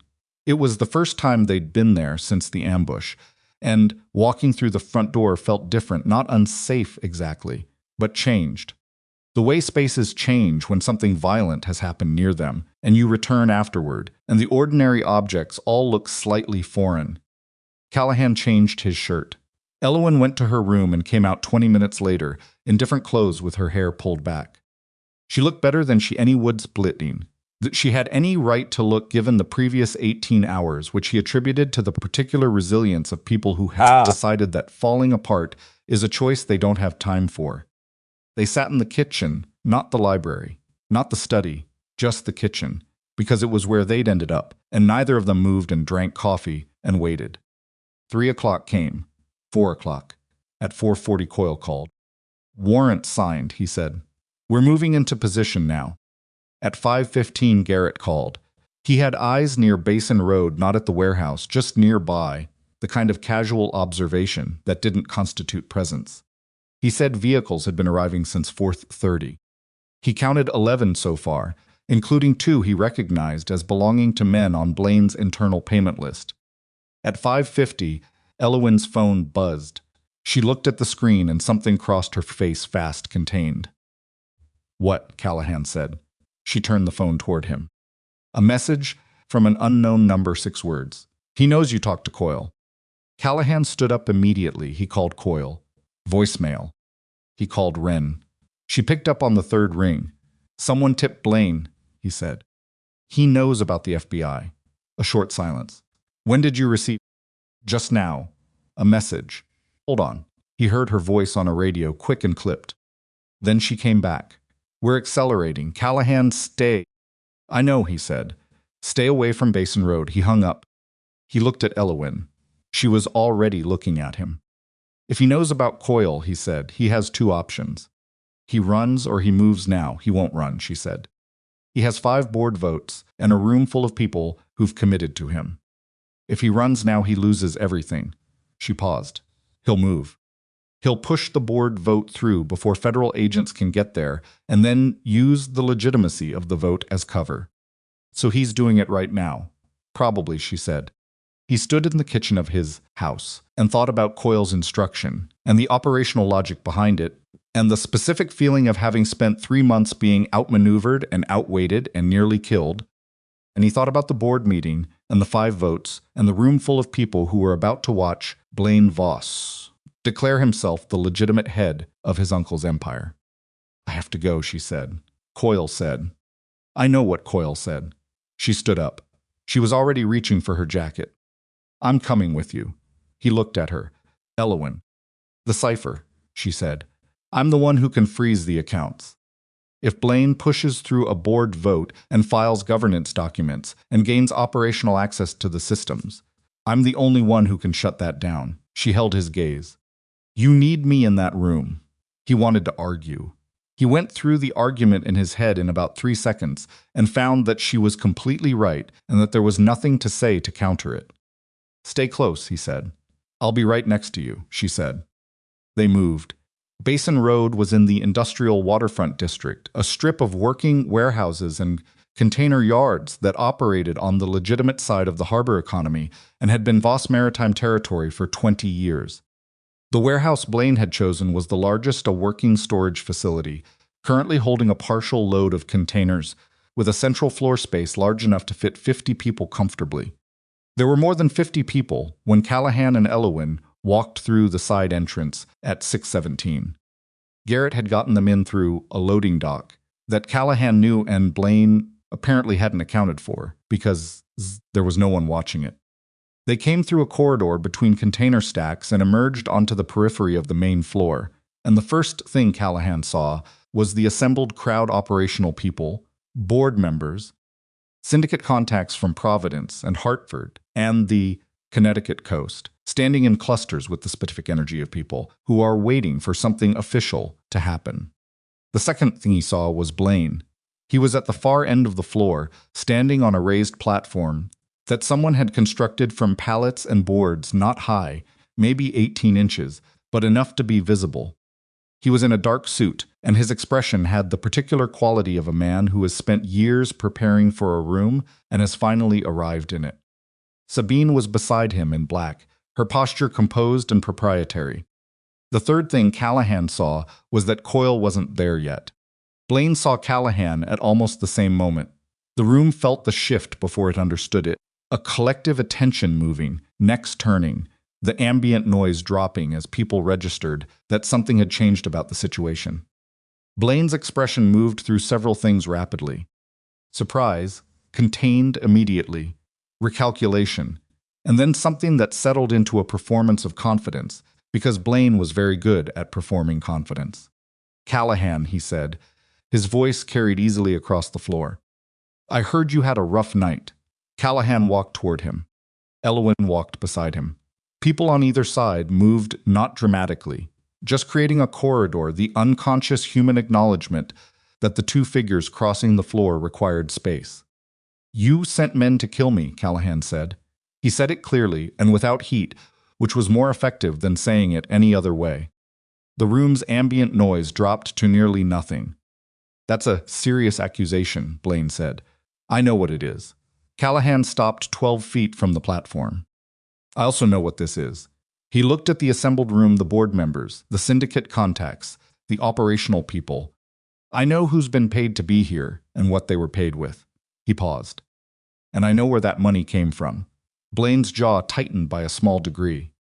"You're standing in a room of people who have made their position clear. They've made a position based on information you gave them," Callahan said. "Let me give them a different set. This isn't a debate. Then sit down and listen." The words came out flat and final. Blaine stopped. Callahan turned to Elowyn. She had her laptop open. She had carried it in a bag through the loading dock, which he had noticed but not commented on. She connected it to a portable projector she'd taken from the estate office, something she had apparently added to the bag while he was starting the car, and the projector threw a bright rectangle of light against the nearest flat surface, the side of a container stack. She opened the documentation file. "Harwick Group," she said. Her voice was clear, and she didn't rush it. "A fictitious consulting firm incorporated in Delaware, registered to an agent who also serves two of Blaine Voss's personal holding companies. Over the past 26 months, Voss Maritime's accounts payable has processed 114 invoices from Harwick Group for services that were never performed." She clicked to the next section. Total value of those invoices, $9.3 million. She clicked again. "These are the payment records showing exactly where those funds went after passing through Harwick. These are the 9 individuals inside Voss Maritime who received payments from that network. And these," she clicked to a final section, "are the names and amounts of payments made to 3 individuals outside Voss Maritime, including 2 who are in this room tonight." The silence was absolute. 2 men near the left side of the room made very small involuntary movements, the specific flinch of people who have just heard their situation described in a public venue. Blaine stepped forward on the platform. "This is fabricated. Every document in this file is sourced, dated, and verified against original records," Elowyn said. She was not looking at Blaine. She was looking at the room. "The documentation has already been provided to the FBI. Federal agents are outside this building right now." She said the last sentence without emphasis, as though it were simply another fact, which somehow made it more devastating than if she'd delivered it as a threat. Several heads in the room turned toward the exits. "She's bluffing," Blaine said. He said it loudly, to the room rather than to her, and the loudness was the volume of a man who is trying to substitute force for credibility. "She's bluffing, and he brought her here because she's the only thing he has left." "I'm not bluffing," Elowyn said. She took out her phone. She typed 4 characters into an application. She looked up. "I've just frozen every account in the Voss estate that requires cipher authorization," she said. "That includes the operational accounts connected to the activities of everyone in this room who works with Voss Maritime." A pause. Nothing moves. No funds, no transfers, no asset liquidation. Not until a court orders the freeze lifted. She looked at Blaine directly. You can have a board vote. You can file governance documents. You cannot access what actually runs this organization. Blaine's face had gone through something during the last 60 seconds that was visible even from 12 feet away. The performance of confidence had slipped, not catastrophically, but enough. The way a mask slips when the person wearing it stops having the physical resources to hold it in place. He stepped down from the platform. He moved toward Elowyn, and the movement had something in it that was faster than a walk and less controlled than anything he'd shown publicly before. Callahan moved first. He put himself between them, not dramatically, no announcement, just stepped into the space between Blaine and Elowyn with the flat physicality of a man who has made a decision and is not interested in discussing it. Blaine stopped. They were 3 feet apart. Callahan could see the calculation happening in real time, Blaine running numbers on the room, on the exits, on the laptop, and the frozen accounts and the federal agents Elowyn had said were outside. He could see the moment the numbers came back wrong. It's over, Callahan said. Blaine's face did something then complex and fast and entirely unperformed, which was the only genuinely human expression Callahan had ever seen from him. It lasted about 2 seconds. Then it went flat, and the warehouse doors opened. Coyle came through with 8 behind him, and the room that had been silent became suddenly loud with the specific chaos of people understanding that their options have just been permanently reduced. And in the middle of it, Callahan stood still and looked at his cousin across 3 feet of concrete floor and waited. Blaine looked at him. Then he looked past him at Elowyn. And whatever he saw in her face that contained stillness, that absolute refusal to be diminished, made something in his expression do the last thing Callahan expected. It went quiet, not resigned, not defeated in the way of men who accept defeat. Something older and uglier than that. The quiet of a man who has just understood that he was beaten not by the person he was trying to beat, but by the person he never saw coming, and that the failure is specifically and permanently his. Coyle's agents moved through the room. 2 of them came directly for Blaine. He did not run. He straightened his jacket with both hands, a small, absurd gesture of dignity in a moment that had none, and he put his hands out. Callahan turned around. Elowyn was standing where she'd been, laptop still open, projector still running. She was watching the agents move through the room with the expression of someone watching a long and difficult thing finally reach its conclusion. Her face was tired, her eyes were clear. He walked to her. He stood beside her and they both looked at the warehouse floor, the agents, the accounts payable manager being separated from the crowd, the syndicate contacts moving toward exits that were now guarded, the board members standing in a cluster with the particular stillness of men trying to assess their personal exposure. Sabine was near the platform. She was looking at Callahan with an expression that had shed its composure, completely raw and frightened, and reaching for something that had already closed. He looked at her once, then he looked away, and it was the most complete kind of ending, not angry, not grieving, just done. Callahan, Elowyn said, quietly beside him.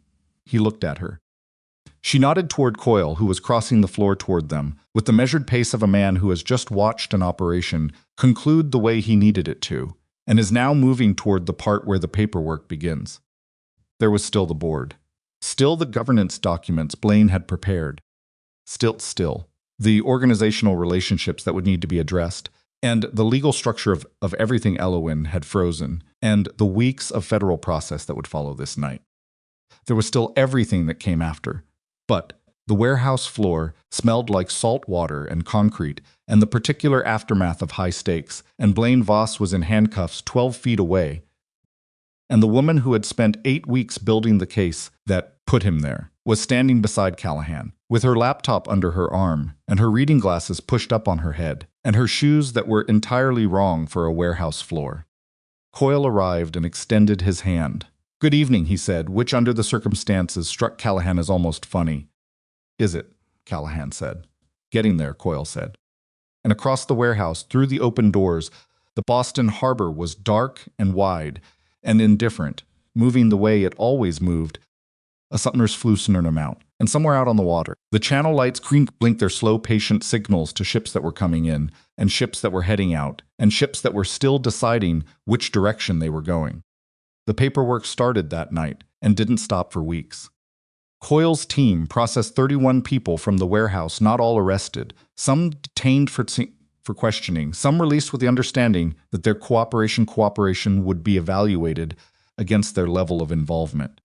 Blaine was taken to the federal building on the waterfront, booked and held without bail on the grounds that a man with his resources and his demonstrated willingness to order violence was not a reasonable candidate for release pending trial. His attorney arrived within 2 hours and accomplished nothing except establishing that he had arrived. Callahan and Elowyn gave supplementary statements until midnight. Then Coyle told them to go home and get some sleep, which he said with the particular inflection of a man who understood the instruction would be partially followed at best. They drove back to the estate in near silence. Garrett drove. The city outside windows looked the same, as it always looked, bright and indifferent and moving at its own pace, entirely unconcerned with what had just concluded on Basin Road. Callahan watched it and felt the particular flatness that comes after sustained adrenaline, the way the body downshifts after running hard, and everything suddenly weighs more than it should. Ellison sat beside him with her laptop bag on her lap, and her head tipped back against the headrest. Her eyes were closed. He didn't know if she was sleeping or just done being awake in any active sense. Either way, he didn't disturb her. At the estate, she went directly upstairs. He stood in the entrance hall for a moment and then went to Sterling's library and sat in the chair behind the desk of Sterling's chair, which he had sat in before, and looked at the room. The ledgers were still spread across the surface the way she'd left them the previous morning, a lifetime ago. The teacup she hadn't finished was still there. He left everything exactly where it was. He sat in Sterling's chair until 2 a.m. and thought about his uncle with the particular quality of thought that only arrives when the crisis has passed, and the things you deferred start coming due. Sterling had known Blaine was coming, had known the Empire would be attacked from inside, had spent the last years of his life positioning pieces against an eventuality he wasn't going to live to address himself, and the centerpiece of that positioning, the essential element, splitting, the thing without which nothing else worked, was a 24-year-old woman who had grown up in this house and learned everything Sterling knew and had then made herself invisible to everyone who might have seen her coming. Callahan thought about the boardroom 3 months ago, the things he had said, the way he had said them, loudly, publicly, with the careless cruelty of a man who believed his audience was beneath his consideration. He thought about Elowyn's face. She hadn't flinched. She hadn't cried. She had just waited. He understood now what the waiting was. It wasn't patience in the passive sense. It wasn't forbearance or forgiveness or the quiet suffering of someone without options. It was the specific stillness of a person who knows something the other person doesn't know yet and who has decided that the right time to reveal it is not now. She had been waiting for the right time, and she had spent 3 months. 3 months of being dismissed and ignored and publicly humiliated by association with his mistress at his own wedding reception, building the case that saved his inheritance, his organization, and quite possibly his life. Callahan Voss sat in his dead uncle's chair in the small hours of the morning and understood, with the specific and uncomfortable clarity that only comes when there is nothing left to distract you from it, that he owed a debt he had no obvious framework for repaying. He went to bed at 2:15 and slept hard and dreamless until 8. The days immediately following were consumed by process. Coyle's investigation expanded.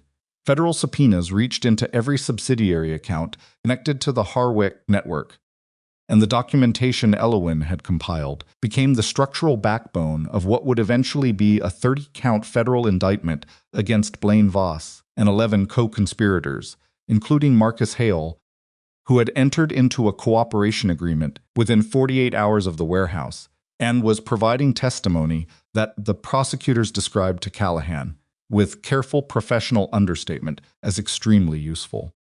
Raymond Chu from Accounts Payable retained his own attorney and initially declined to cooperate. 3 days later, he changed his mind. Callahan didn't ask what changed it. The 5 board members who had committed to Blaine faced their own consequences. 2 resigned immediately. 2 were removed by the remaining board acting on the governance provisions. Sterling had written into the company's bylaws with Callahan now understood exactly this kind of situation in mind. The 5th, a man named Alderton, who had been on the Voss board for 16 years, came to Callahan's office and sat across the desk and told him the truth about how Blaine had approached him, what had been offered, and what he had agreed to. He did it without making excuses.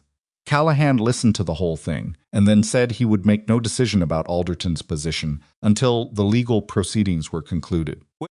Alderton nodded and left, and Callahan sat with that conversation for a while, trying to locate the right response to a man who had betrayed his trust for comprehensible reasons. He didn't find a clean answer. He suspected there wasn't one. The legitimate Voss operations shipping, logistics, real estate, investment portfolio continued functioning throughout all of it, because Elowyn had structured the account freeze narrowly enough that it affected only the compromised accounts while leaving the operational infrastructure intact. This was not an accident. She had anticipated the need to keep the legitimate business running during whatever followed the confrontation, and she had engineered the freeze accordingly. The harbor operations team didn't miss a contract. The ship subsidiaries didn't miss a delivery.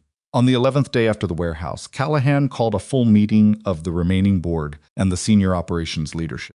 He told them the truth, all of it, including the parts that reflected poorly on him, including his own failure to look closely enough at the organization he'd inherited. He told them what Elowyn had found and how she'd found it and what she had done with what she found. He watched their faces during the parts about Elowyn and saw the adjustments happening in real time, men who had assessed her as a peripheral figure recalibrating against the actual record. Then he told them about the criminal operations. He had thought about how to say this for several days, and in the end he decided that the only way to say it was plainly. The racket's end, he said. The harbor protection payments, the labor arrangements, the relationships with the syndicate operations in Providence and Hartford, all of it ends. We will cooperate with federal investigators on anything related to those operations that requires cooperation. We will not obstruct, we will not claim territory, and we will not continue operating in any way that requires us to have private armies or enforcers or relationships with people who think violence is a business tool. The room was quiet. One of the senior operations men, a tough, experienced figure named Dolan, who had been on the harbor for 20 years, said, "That leaves us exposed. We pull back from those relationships. Other people will move into the space." "I know," Callahan said. "That's going to cost us." "I know that too," Callahan said. "We'll absorb the cost. The legitimate business is large enough to sustain it, especially with the overhead reduction from ending the criminal side." He paused. "And the alternative is continuing to run an organization that operates partly in the dark, which means continuing to be vulnerable to exactly the kind of internal corruption that nearly destroyed us last month." Dolan looked at him for a long moment.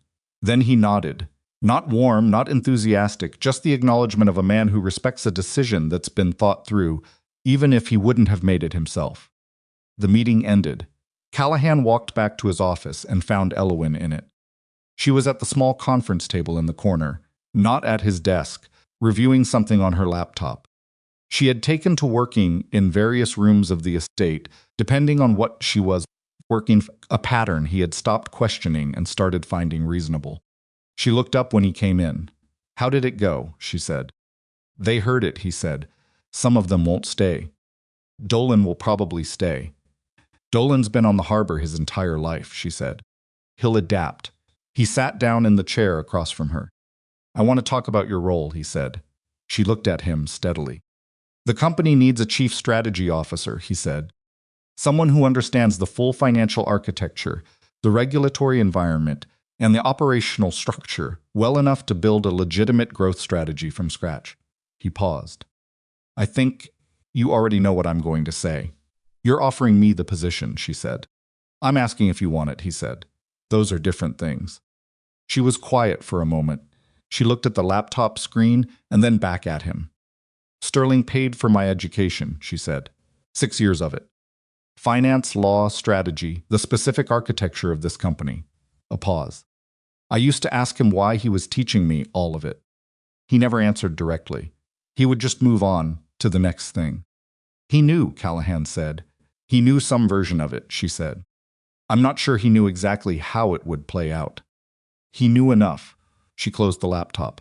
I want the position, she said. Under 2 conditions, name them. I report to the board, not just to you. I have independent standing, she met his eyes, and I have full access to every financial system in the company. Not delegated access, not supervised access. Full. Done, he said. She looked at him.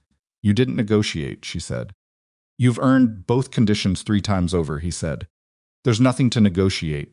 Something crossed her face quick, and not entirely readable. Not surprised exactly. Something more like the expression of a person who has prepared themselves for a harder conversation and found the preparation unnecessary and doesn't quite know what to do with the space where the resistance was supposed to be. She opened her laptop again. I'll have a proposal for the new strategic structure ready by next Friday, she said. I know you will, he said, and stood up to leave. Callahan. He stopped. She was still looking at the screen. What you said in the board meeting. About the criminal operations. Yes.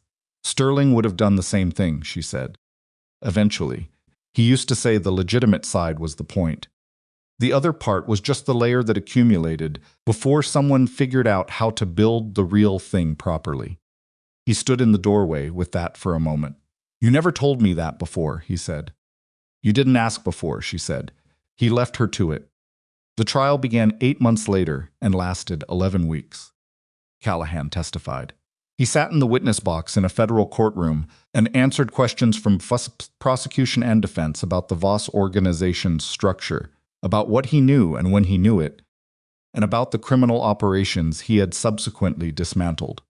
His testimony was not comfortable to give. Several of the answers required him to describe things that reflected badly on him himself, decisions he'd made without looking closely, trust he'd extended without verifying, a willingness to inherit an organization he hadn't fully understood because he had assumed understanding was a formality rather than a requirement. He gave those answers without softening them. The defense tried twice to use Callahan's history of involvement in the organization's criminal operations to undermine his credibility. Both times the prosecution redirected it effectively, pointing to Callahan's documented cooperation with the investigation and the subsequent dismantling of the criminal structure as evidence of good faith participation in the legal process. Elowyn testified for 3 days. She sat in the witness box with the same stillness she brought to every room and answered questions about the documentation she'd compiled with the specific and comprehensive clarity of someone who had spent 8 weeks building an evidentiary record and could reconstruct any part of it from memory. The prosecuting attorney later told Callahan privately that Elowyn's testimony was the clearest and most complete financial evidence presentation he had seen in 22 years of federal prosecution. Blaine did not testify. A sounding. His attorney attempted several strategies, including the challenge to Sterling's cognitive capacity that Blaine had floated at the Harrington Club dinner, which failed on the documented medical evidence Elowyn had carried on her phone that night. The defense also attempted to argue that the Harwick Payment Network had been established for legitimate operational reasons that Blaine had not been directly aware of. This argument did not survive contact with Marcus Hale's testimony, Raymond Chu's testimony, and 114 fraudulent invoices documented with Elowyn's characteristic thoroughness. Blaine was convicted on 19 of 30 counts: wire fraud, money laundering, conspiracy to commit organized criminal enterprise, and the charge that carried the longest sentence, conspiracy to commit assault with a deadly weapon, arising from the ambush on the waterfront road. He was sentenced to 22 years. He was led out of the courtroom without looking at Callahan. He looked at Elowyn once, just before the door closed behind him. Whatever the look meant, she held it without flinching, and then he was gone. The courtroom emptied around them. Callahan and Elowyn sat in the wooden gallery seats for a moment after most people had filed out. The way you sit after something that has been long in coming has finally arrived, and you need a moment before moving back into the ordinary world. It's done, she said, most of it, he said. The federal oversight period runs another 18 months. I know. She looked at her hands, but that part's manageable. He looked at the empty bench where the judge had sat, the witness box, the defense table, that was now being cleared by a young associate in a hurry. The room had the particular quality of spaces after significant things, already beginning to revert to the neutral, already starting to forget. He looked at you, Callahan said. I noticed, she said. What do you think I don't think about what Blaine thinks, she said. I decided that a while ago. He nodded. They walked out of the courthouse into October light, a year, almost exactly. Since the reading of Sterling's will, since the cold boardroom and the condition in the words, Callahan had said that he could not take back. The city was doing what the city always did, moving in its own complicated directions, indifferent to the federal courthouse steps behind them. Callahan put his hands in his pockets. You want coffee, he said. She looked at him with an expressionist he had come to recognize, slightly suppressed by a simple thing, in the way of someone who has not been offered simple things very often. Yes, she said. They walked down the steps together. The months after the trial had a different texture from anything that had come before. The federal oversight was present but manageable quarterly reporting, access to financial records, periodic meetings with Wren, who had become the primary point of contact and who conducted her oversight with professional thoroughness and a complete absence of drama. The legitimate Voss companies continued their growth trajectory, and the strategic restructuring plan Elowyn had delivered on the Friday she'd promised expanded into a comprehensive 3-year plan that the board approved unanimously. She was good at the work in the specific way that people are good at things they were built for, not effortlessly, not without difficulty, but with a deep native fit between the person and the task that made the output consistently better than what the effort alone would suggest. She worked long hours. She had high standards and made them clear without making them punishing. The senior staff learned quickly that she remembered everything, that she asked questions that already contained the answer she was looking for, and that the best response to being caught in an error in her presence was to acknowledge it directly and move on. They respected her. Not easily, not without the friction of adjustment, the specific resistance that organizations show when someone new to formal power turns out to have more of it than people expected. But genuinely, eventually, the way respect settles when it's earned rather than performed. Callahan watched this happen and felt something that he recognized, after some time, as pride.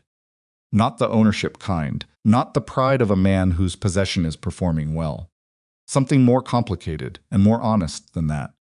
The pride of someone who is watching a person they were slow to see finally be seen by everyone. He and Elowyn settled into a rhythm.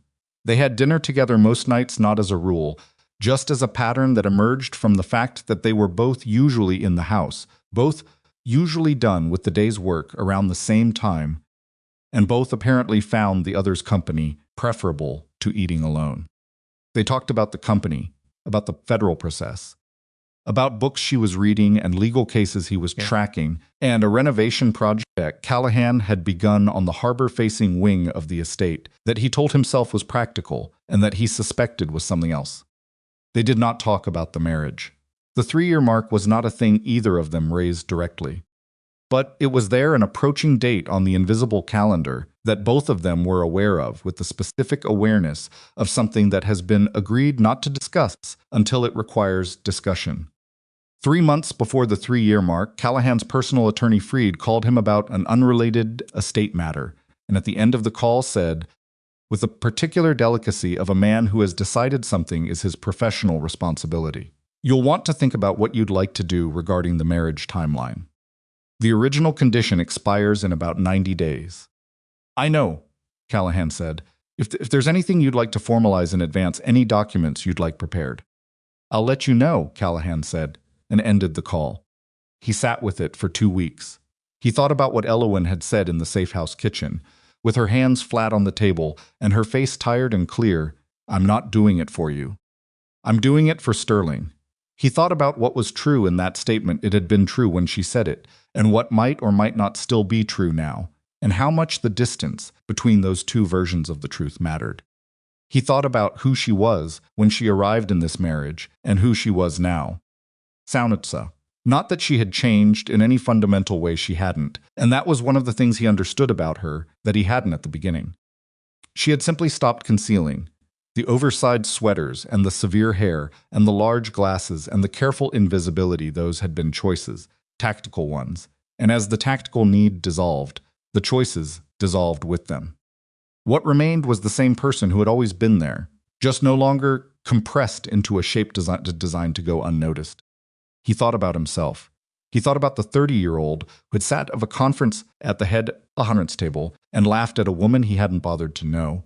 And he thought about the man he was now a year older, considerably less certain, considerably more aware of the specific and substantial costs of certainty incorrectly applied. He had not been remade by what happened. He was not a different person. But the version of himself that had existed before was gone in the way that earlier versions of people are gone, not deleted but superseded, present in the record, but no longer operational. On a Tuesday morning, in the third week of his deliberation, he went to Freed's office and told him what he wanted prepared. Freed listened, asked 2 clarifying questions, and said he would have everything ready within the week. He asked her to meet him in the library.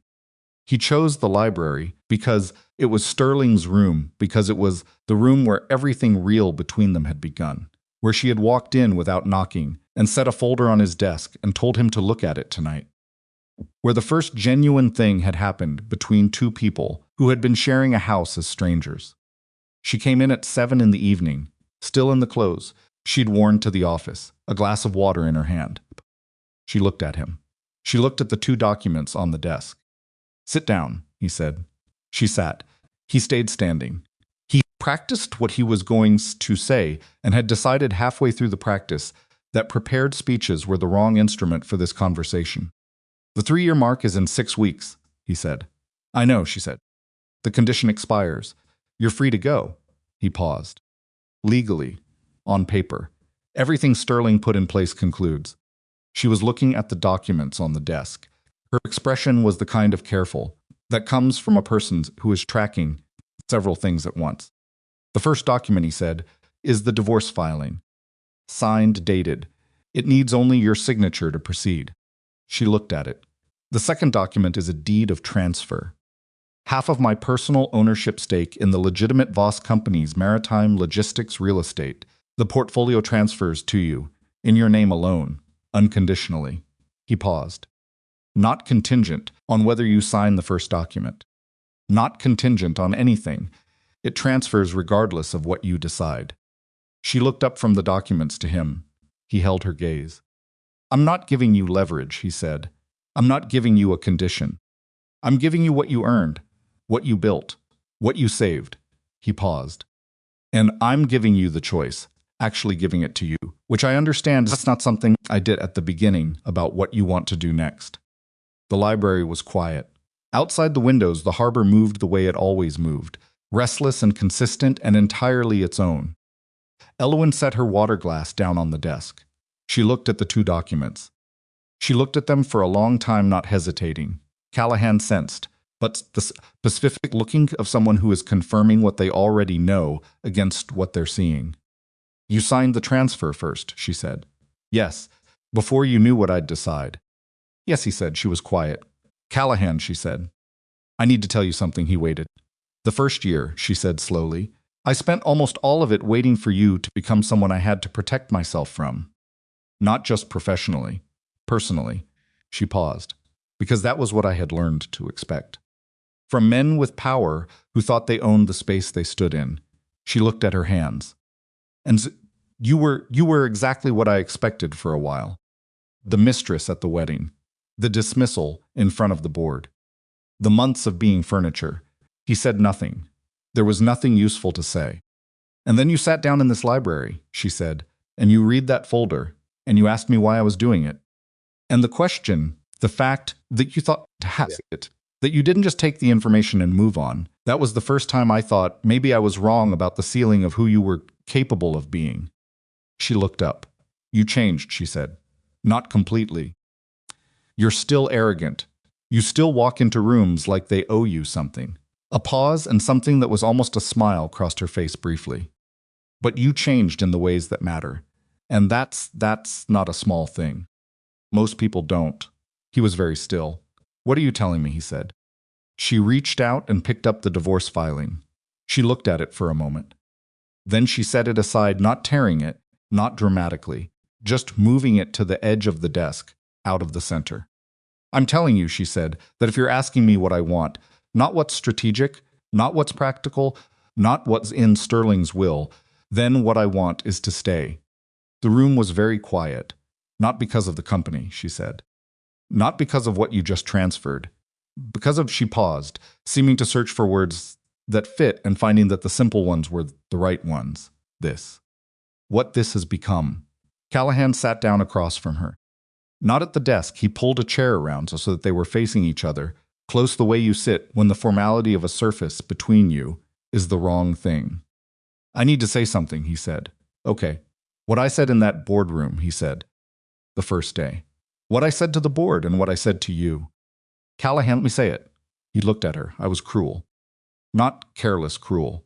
There's a difference, and I knew the difference even then, and I did it anyway because I was angry and entitled, and I had spent 30 years in a world where the cost of cruelty to the wrong people was nothing. He paused. I can't undo it. I've thought about whether there's a version of apologizing for it that doesn't feel insufficient, and I haven't found one. But I want you to know that I understand exactly what I did, and that I understand it cost you something you shouldn't have had to pay. She looked at him for a long moment. It did cost me something, she said. I'm not going to tell you it didn't. She paused. But I've stopped carrying it. Not for you, for me. Carrying it was heavier than putting it down. He nodded. I want to do this properly, he said. Not the way we started. No conditions, no board witnesses, no judges who want to be elsewhere. Something in her face settled the particular settling of a person who has been braced against a possibility and has just been told. The possibility has arrived, and it is, against all reasonable expectation, all right. The Harbor View Room, she said. He looked at her. For the ceremony, she said. Sterling always said it was the best room in the house. He used to open the windows in October because he said the salt air was the closest thing to an honest atmosphere he'd ever found. Callahan was quiet for a moment. October, he said. It's October now, she said. It is, he said. They were married again on a Saturday afternoon in the Harbor View Room with the windows open. The sound list was small freed. Because he had known Sterling and deserved to see what Sterling's plan had become, Garrett, because he had driven through the night without asking questions and had been part of the architecture of survival, two of Elowyn's colleagues from the company whom she had come to trust, and Vincent Marcello from Providence, who had called after the trial to say that Sterling would have been satisfied with how things turned out, and who had been extended an invitation because Callahan thought he was right. There were flowers this time because Callahan arranged them. He had asked Elowyn what kind she preferred, and she had said she didn't particularly care about flowers, and so he had chosen something simple white, not elaborate, because simple suited the occasion better than elaborate would have. The judge was a different judge from the first time, and this one did not look like she wanted to be elsewhere. When she asked Callahan if he took Elowyn as his wife, he looked at Elowyn and said yes, clearly and without hesitation. When she asked Elowyn the same question, Elowyn looked back at him with that stillness, the specific stillness he had spent a year learning to read, the one that was not absence but the opposite of absence. Attention so complete it had no room for performance, and said yes. They signed the documents.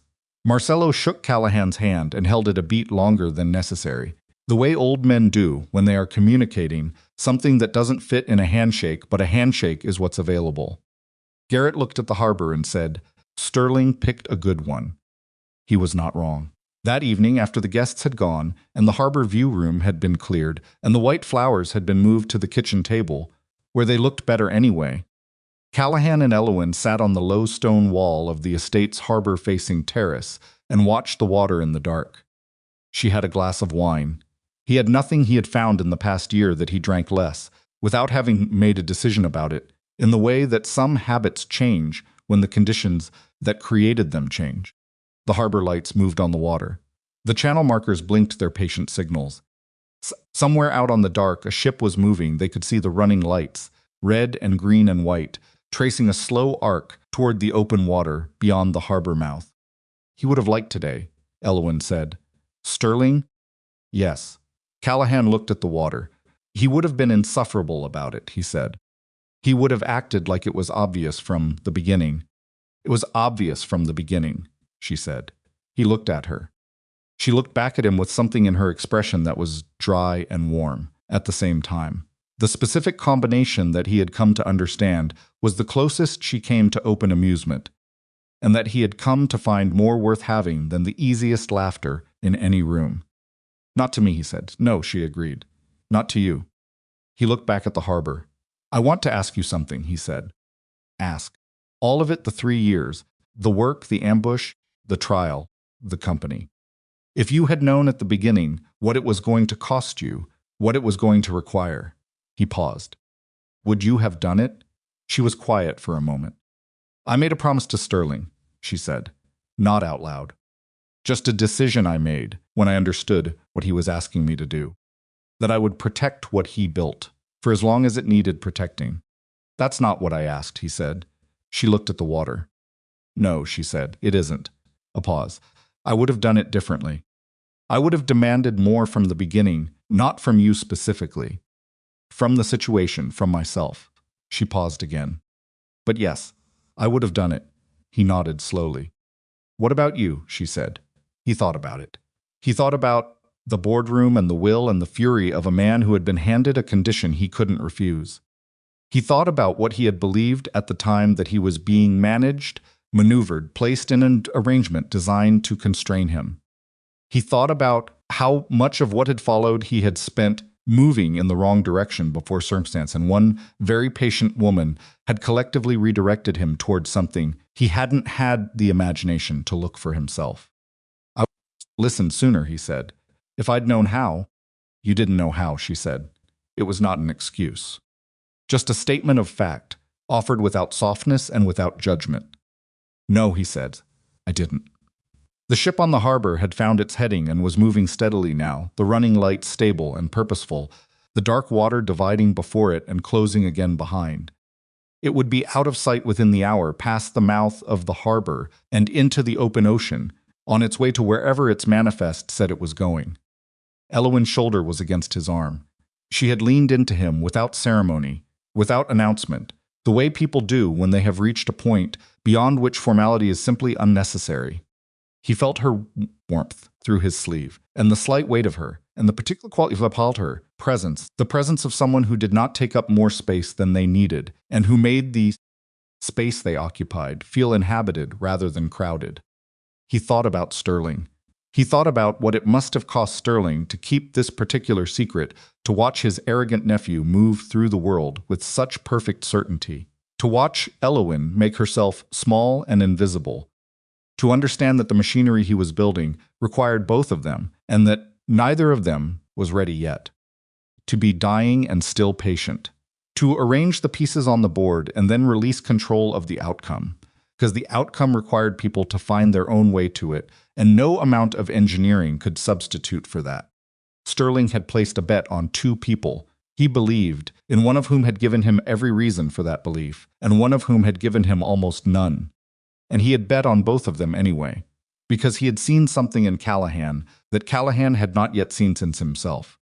Some capacity underneath the arrogance and the entitlement and the careless cruelty, some version of the man he was capable of becoming, visible to Sterling through whatever particular kind of vision very old and very perceptive men sometimes develop for the people they love despite themselves. Callahan was not sure he deserved that vision. He was sure he intended to. Elowyn, he said. Thank you. She was quiet for a moment. For what specifically, she said. He thought about the folder on the desk. The library at 2 a.m, the kitchen of the safe house, the warehouse floor, the witness box, the harbor view room today with the windows open and the salt air coming in the way Sterling had said it always should. All of it, he said. She didn't answer. A sound like green wood splitting. But the weight of her against his arm didn't shift, and the harbor went on moving in the dark, and the channel lights blinked their patient signals to everything that was coming in and everything that was heading out, and the night settled around them the way nights settle when the long and difficult thing is finally at last done. The criminal Voss empire was gone. What remained was the legitimate thing: the shipping contracts, acts and the harbor operations, and the investment portfolios, and the 3-year plan filed with the board. And beside all of it, underneath all of it, a sound like green, the fact of 2 people who had arrived at each other through the worst possible route and had found at the end of that route something neither of them had been looking for and both of them had needed. Sterling Voss had not been a romantic, but he had understood with the particular clarity of a man who has spent his life watching what people do under pressure. That character is not what you start with. It is what you choose when the choosing is hard, and in that at least, he had not been wrong.